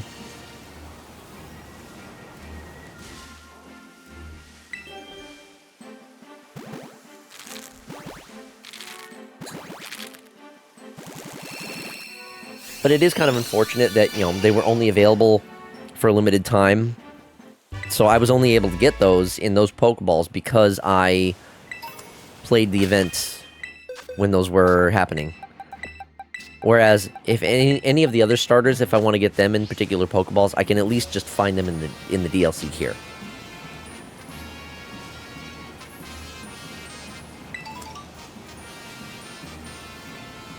I think I have Samurott in a Beast Ball. The raids at least help, so I can guarantee the catch. So I wouldn't normally use a raid ball to try to catch a Pokemon unless it is guaranteed. So the raids help in that regard.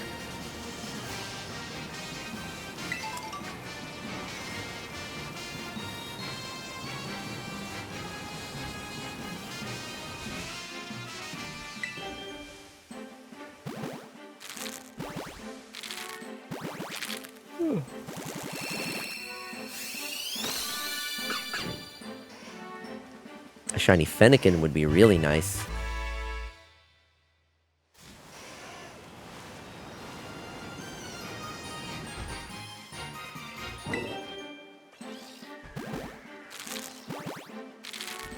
Or a shiny, Alolan Vulpix, maybe?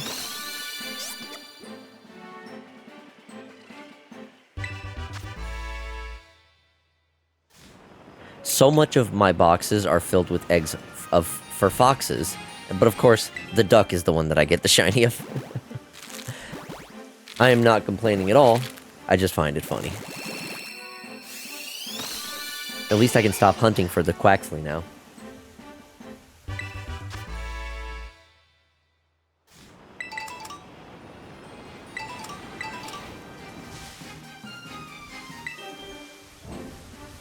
It is really satisfying to just drive around and just pick up a bunch of items.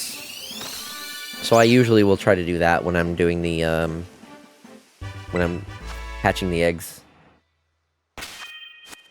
And wandering around here also gives me chances of finding random shiny Pokemon.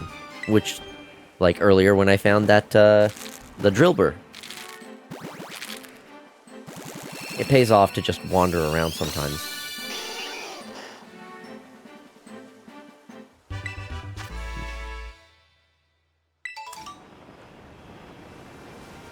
Alright, swapping out.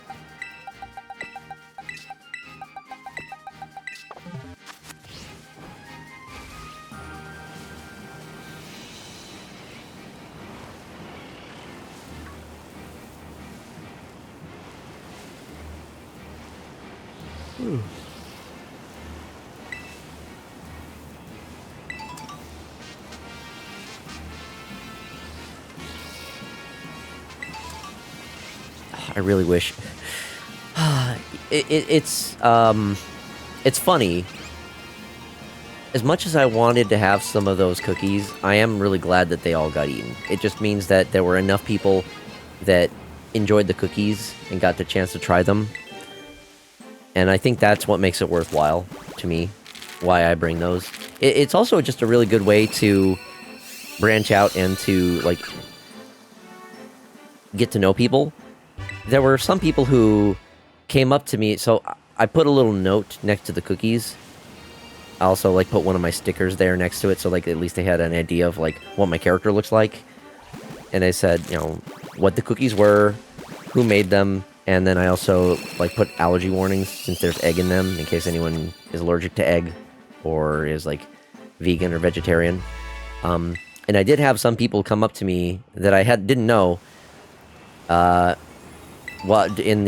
the event, and they were like, "Are you FoxyDude?" It's like, "Yeah." It's like, "You're the one that made those cookies?" It's like, "Yeah." It's like, "They were great. Really liked them. I wanted to say thank you." It's like, "Oh, it makes me so happy to hear that." I also had someone comment on my fursuit. They recognized it was I guess the style of it really made it obvious that it was not a newer suit. Who knew the fox can bake? Yeah. So they called my fursuit vintage, and they complimented it, and then I told them it was like from 2006. My fursuit is almost 20 years old. How do you think that makes me feel? Like, god damn.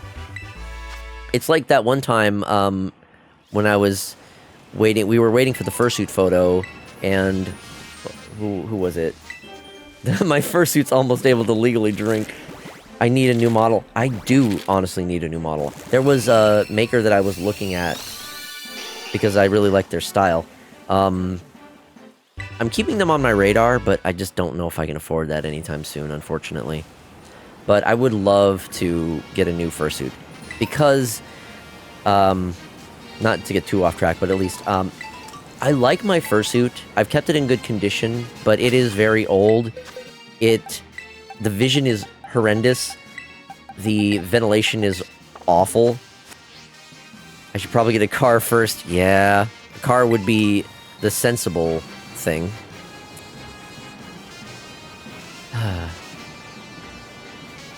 I would like to get a new fursuit because there's also aspects of the fursuit that are not accurate anymore. Like, as you can tell with my current design, I have a little chin tuft. My fursuit doesn't have that, because that was something that I added to my character later on. So, that would be one of the changes. And then, aside from that, just like a new style from a different maker. I would love to get a full suit. Who needs a car when you have a fursuit? Yeah. I can get so much clout and attention with a fursuit.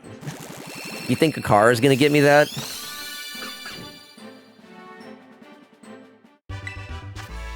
I had a chin tuft on my version 1 ref sheet, and no one put it in comms.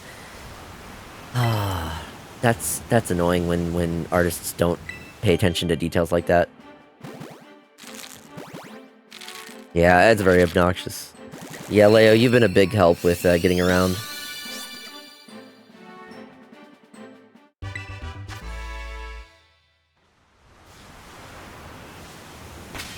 Three more eggs up for this batch.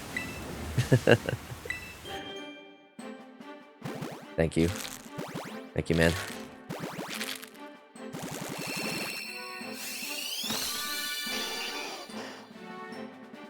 Oh, I can feel my throat starting to get a little scratchy. I am very certain that, the issue with, like, my throat getting sore is because of the weather. I also have, like, 3 fans going on right now. Who's an artist that doesn't pay attention for those types of details? I don't know if I could name a specific one, but I've definitely had that happen with certain characters. Or with certain artists. At least it's just the weather and not a cold. It has to be the weather, because it's literally just been the sore throat. It first started when I did the, like, 5-hour stream playing Dawn Chorus, and it's kind of just been a little bit persisting and annoying me here and there. Usually, when I do a lot of talking, or when near the end of my streams, typically. Yesterday wasn't too bad, but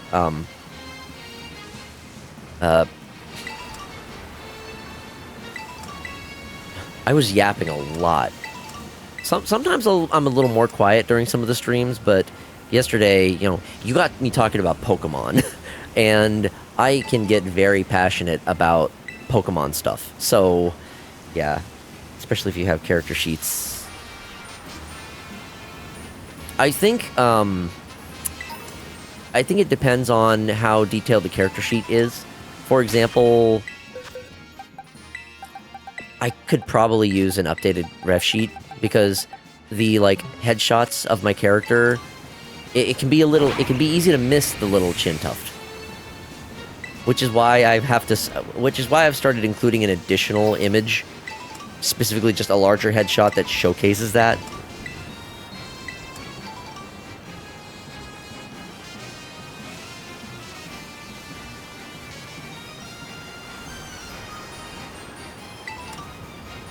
So in that situation is where I've had that happen.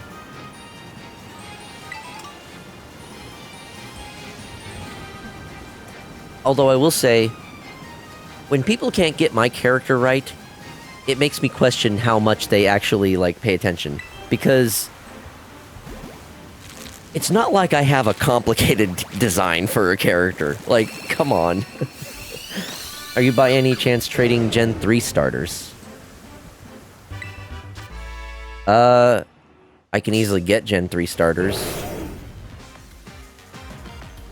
I mean, I have the DLC, so I can get them. And I have the Mightiest Mark versions of those, so I can breed those.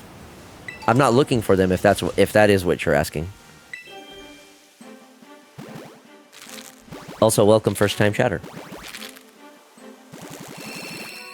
I'm not quite sure how to pronounce your name.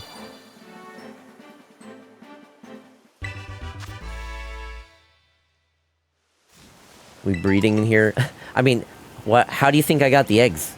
I did a lot of the breeding off stream because so much of it is just for so much of that process is just me. It's 18 plus, but not like that.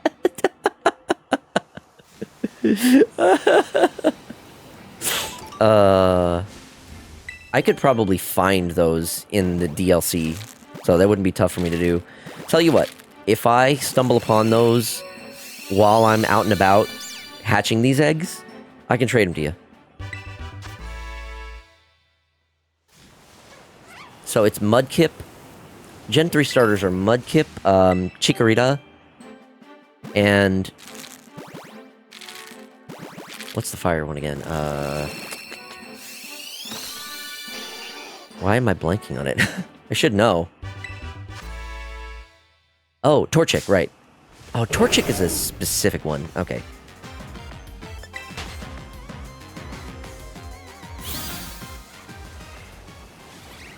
I know I saw a Chikorita.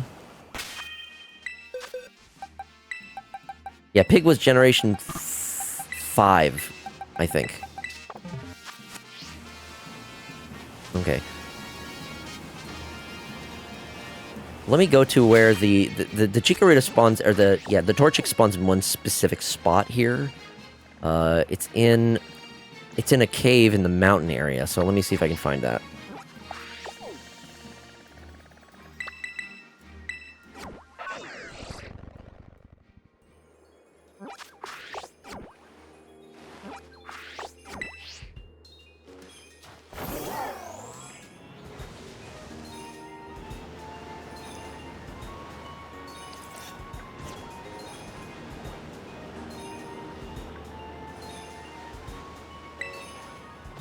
What shinies are you looking for? I'm currently hunting, I have eggs for Fennekin, Alolan Vulpix.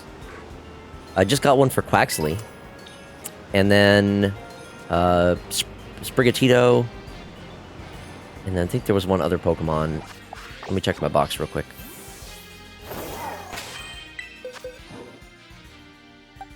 Yeah, so Fennekin, Alolan Vulpix, Quaxley, Sprigatito. I think just those 4 right now. And I did get the Quaxley. But I have a bunch of eggs to get through still. I don't think I'm going to be getting through them all tonight. Where is this Torchic? I know it's in like a single cave somewhere on one of these.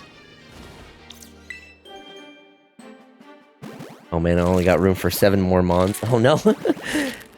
Time to deposit some in Pokemon Home.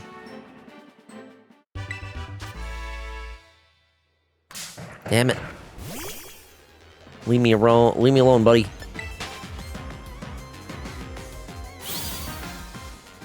A lot of Chimchar there.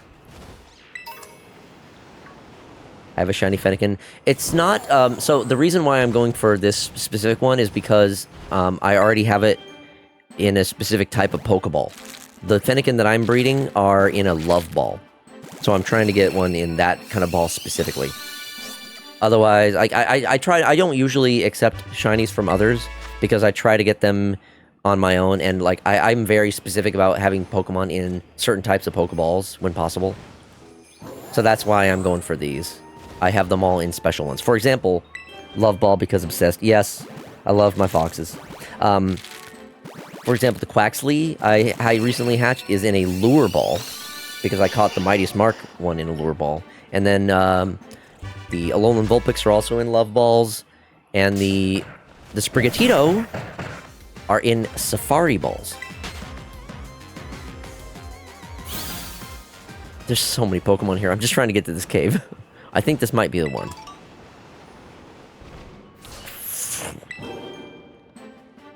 Which I will hopefully check in a moment once the eggs are done hatching.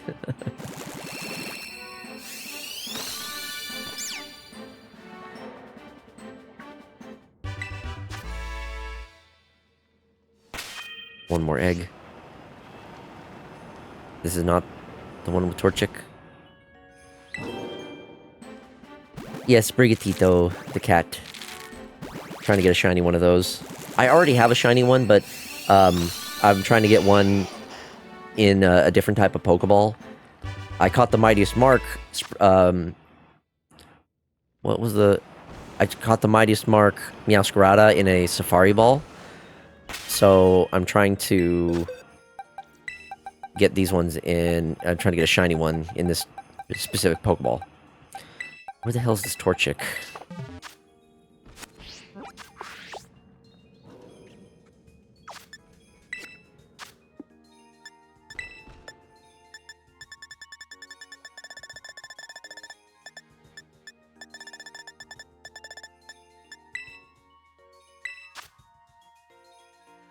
I think I'm in the general correct area. Okay, no, I gotta... Yeah, this should be the right area. I think this is supposed to be... It's one of these types of caves where they're supposed to be. Too many Poke... Can you move? Get out of the way!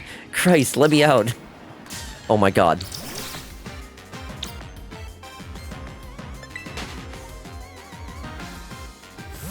Hold on, I have an idea. Oh my goodness. They should, honestly.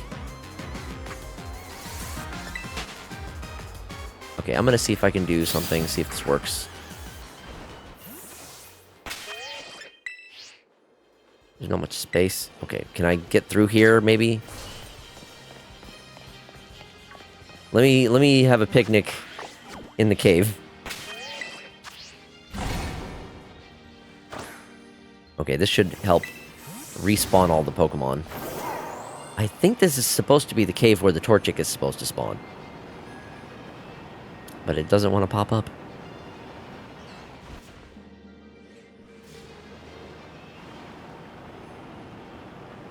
Maybe it's not the one.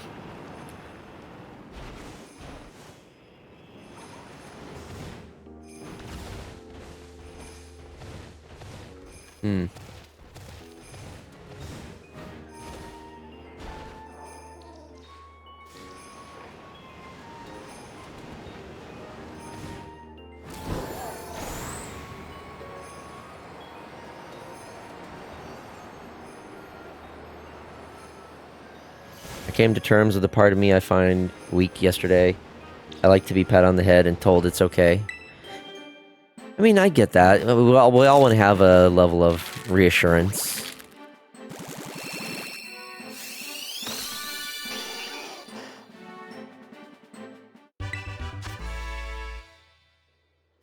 So I can understand that.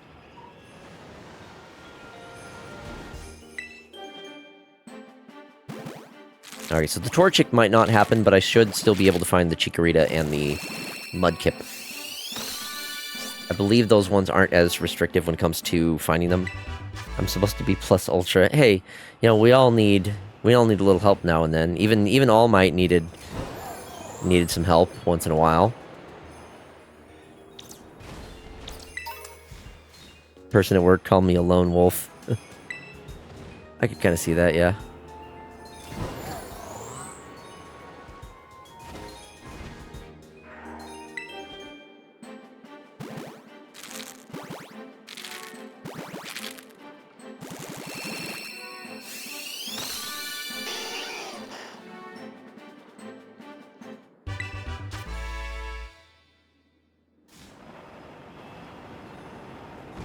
Okay, that one's not popping up. Let me see what else I can find then. Let's check the mudkip. Where is this one's habitat? Much wider area. And then... Wait, Trico was the third one there. Okay. Trico, also pretty common. Should be easy to find. Okay. Yeah, so I can do... Mudkip and Trico are going to be easy. Why did I think Chikorita? That's Generation 2.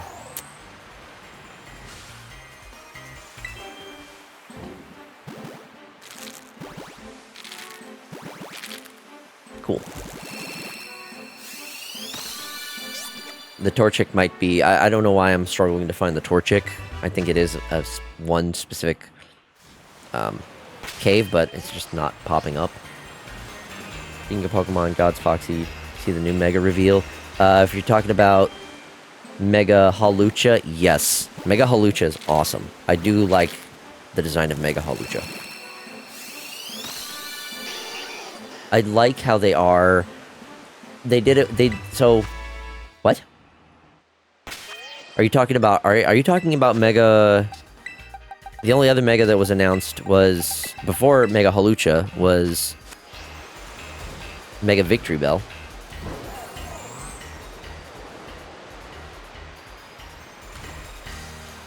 Yeah, no, I saw Mega Victory Bell. Mega Victory Bell's design is kind of... I don't know, I don't really dig it. But Mega Hawlucha is great. And as I was saying, I do like how they've done these, like, extra little videos to reveal... That one, yeah, that one was, like, kind of like a horror movie, which made it so kind of, like, silly that the Pokemon ended up being... ended up being as silly as it is, despite, like, setting it up like it's a horror thing. Okay, are the Mudkip in here? No, there's Diglett in here. Hawlucha looks sick. Yeah, Mega Hawlucha is awesome. The Luchador vibes it has going on with, like, the gold mask. Very, very cool. I can only imagine how awesome the shiny version of that one is going to look.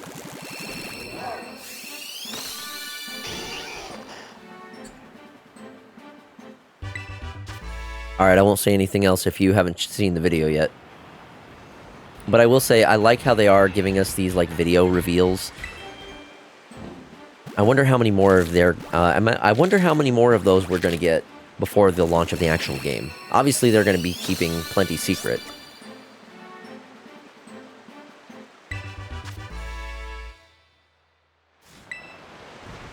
We'll save some more interesting ones for us to discover on our own.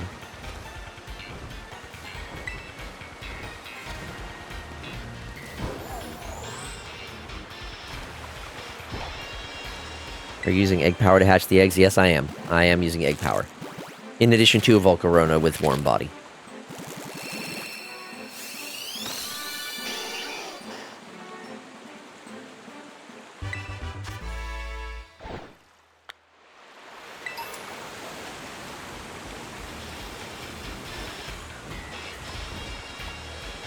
I should be in the right place to find the Mudkip.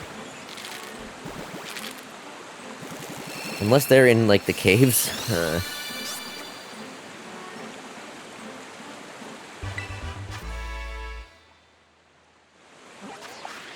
Yeah, this should be the area, unless they are, and maybe they are in the cave.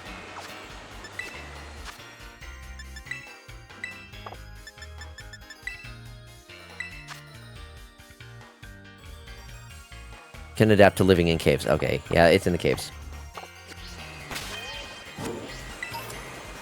How do I get into the caves here again? There's, like, a cave system, if I recall. But I don't remember where the entrance is. Here comes the Camerupt. Do you mind, buddy?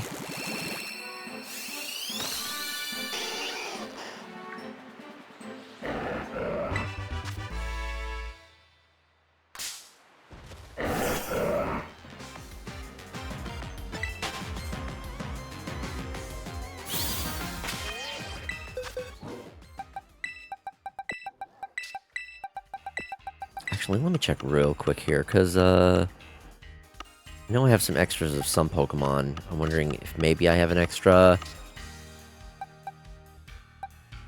I mean, I do have these ones. These ones are just basic ones I found and leveled up. If you want these, I can give you these. You could breed them on your own to get the previous evolutions. These aren't the mighty ones or anything. Alright, I have one request. If I am gonna send you these, you gotta follow. Gotta drop a follow.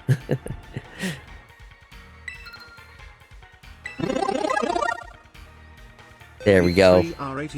Just followed. Alrighty. We'll do a link trade here. For the link trade code, we'll do 3699 3699. Yo, I hit a follower goal. 140 followers. Awesome.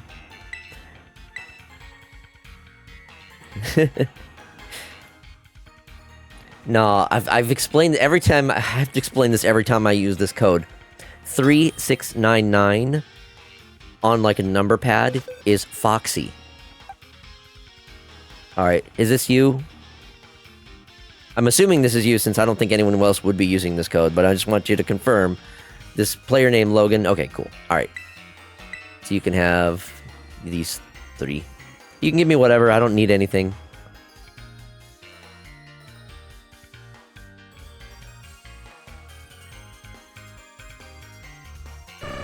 Are you really? I don't know if I want to take this. This is generous, but I don't know if I can take this. Liar, there's one thing you always need: validation and love.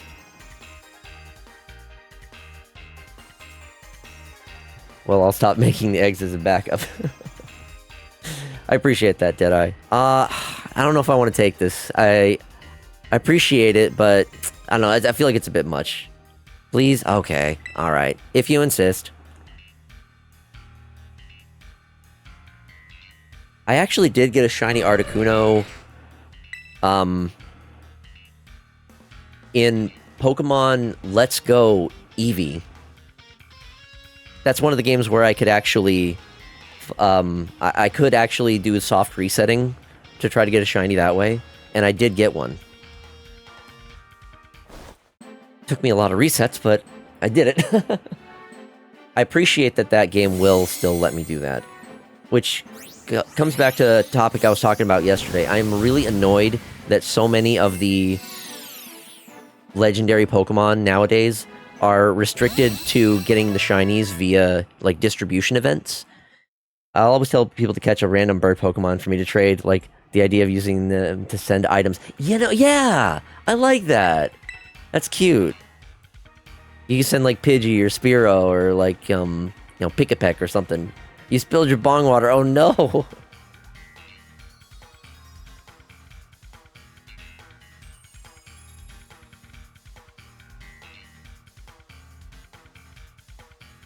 Alright, got your Swampert ready for you here. I started doing that during Sun and Moon. The bowl is super clean now, though, because the water boiled everything off. That's good, at least.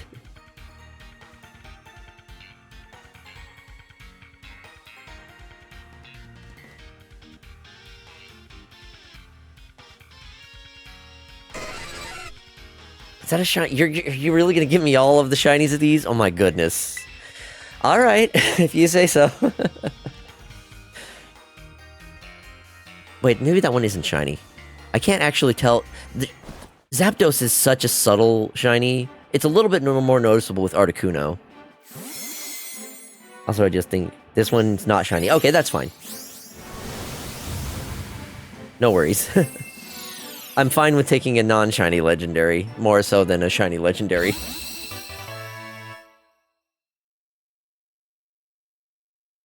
Oh, it's got a Japanese name, too.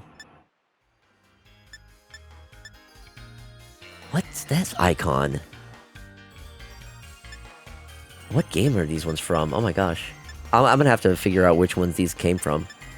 I do like that it shows the Pokemon. Fun little fact, if that icon, so at the top there you see the name, below the level and gender is an icon, that indicates what, let's go, yeah, maybe, that indicates the game that the Pokemon originated from. If you ever see one of those that's like a Game Boy icon, that means it's from the original games. And that could indicate that it is either from the actual originals and has just been moved up, or the like virtual console versions from the Nintendo 3DS also will have that icon. Yeah, so yeah, that icon represents what game it's from, what game generation the Pokemon are from.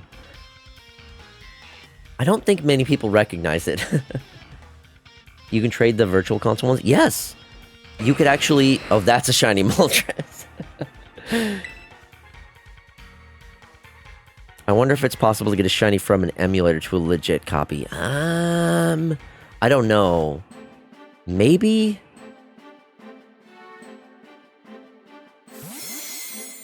I know the perfect nickname for Hawlucha, just Ray.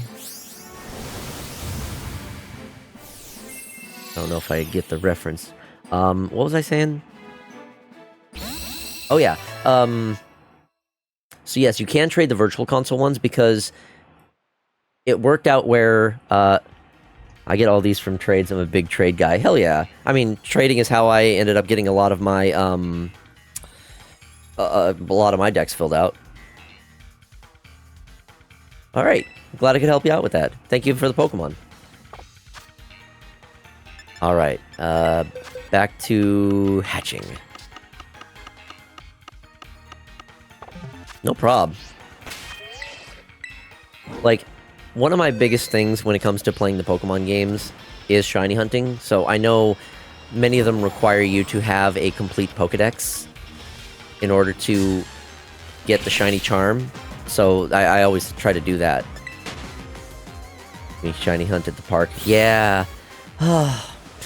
It was...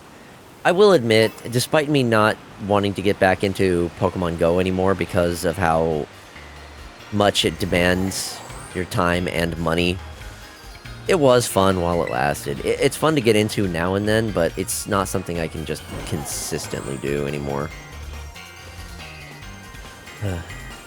But, oh yeah, so, it is possible to use, or at least it was possible to use Pokemon Home with the, not Pokemon Home, Pokemon Bank. It was possible to use Pokemon Bank with the 3DS Virtual Console games, and that is how you could transfer some from the Virtual Console games into the, into, like, other games. You still play? I know there's a lot of people that do play. I'm in a decent place where I could still play it, and there's enough activity and like enough Pokestops and gyms that I can play. It's just, I don't get out of the house enough, or much, and it's just another game that demands some of my attention every day. And I'm kind of getting tired of games that do that, if I'm being honest. I much prefer games that I can play at my own pace, that I don't have to do, like, daily challenges or whatnot. Let alone ones that have such egregious monetization. Like, god damn. It costs so much to get shit in Pokemon Go. The amount of coins you can get by just playing is not... It's not fun when a game becomes a chore. Absolutely, Deadeye. 100%. I've had that experience. That's why I dropped Zenless Zone Zero. I enjoyed that game a lot, but then they got rid of some gameplay elements that I enjoyed, and it started just to become so much of a chore. Even the story parts, it's just so much dialogue that I'm having to, like, sit through or mash through. It just wasn't fun anymore. So now I'm like, I don't really want to play those games. I don't want to play Zenless Zone Zero anymore. It was also just... It's a gacha game, so fuck that. The Battle Pass, buy now or miss out. Yeah. Yeah. There's... Rocket League and Fortnite both have their own battle passes, so gacha games are trash. Yeah. I've played various gacha games. I remember playing like Puzzle and Dragons was I think one of the first gacha games that I ended up getting into, but I did a good job of avoiding the actual like monetization part of that. I enjoyed the puzzle game, and which sucks because some are fun to play. Yeah, like Puzzle and Dragons is a really fun, interesting type of puzzle game, but it has so many gotcha mechanics. Like that's how you get the new monsters, most of them, and it's just so it makes it really rough to play.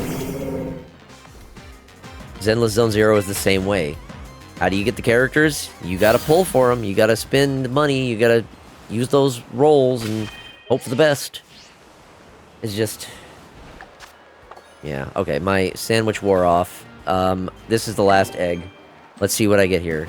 I need to wrap up. It's, past 11 for me. My throat is really starting to feel it.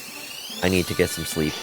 Rey would have been a ref to Rey Mysterio, a famous pro wrestler slash luchador whom was a short and agile, or El Santo, another super famous luchador. I have no doubts there are going to be people who nickname their Halucha after that, which it sounds like it would be very fitting, honestly. I like giving... When I have a Pokemon, a shiny Pokemon especially, that I plan on like using for... I don't really do multiplayer battles, but like if it's something that I'm going to be using in like raids and whatnot, then, or like in just single player, I will try to give them a fun and fitting nickname. But right now I'm just doing the hunting.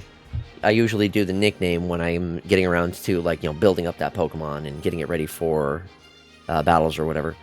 But anyway, I'm gonna wrap up for tonight. Let's see. So I got 2 shinies in total. I got a random shiny Drillbur, and then I did hatch the shiny Quaxly. I still have a good number of eggs, so what I might do is I'll clean out the Pokemon, the non-shinies, and, you know, rearrange my boxes a bit. Maybe I'll breed for a couple more eggs for a different Pokemon, or maybe just more... I am not stinky. I showered twice today. God damn. Let me see who's live and see who I can raid.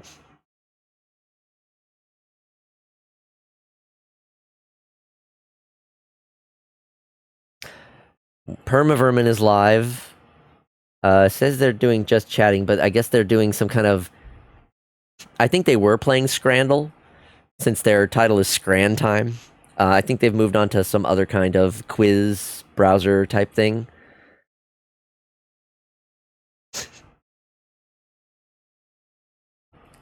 Yeah, I doubt he's thinking. Without the fursuit on, right?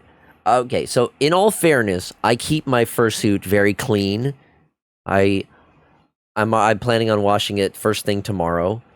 I have to just dry it tonight, and I always I keep dryer sheets in it to keep it smelling fresh, and I also use fursuit spray right after the event. I make sure to keep myself and my items and my fursuit clean. I shared a room with Foxy. He's got no stink. Volk can vouch for me. Volk and Leo both know me personally. Both of them can vouch. Anyway, I'm going to send y'all over to Permavermin tonight.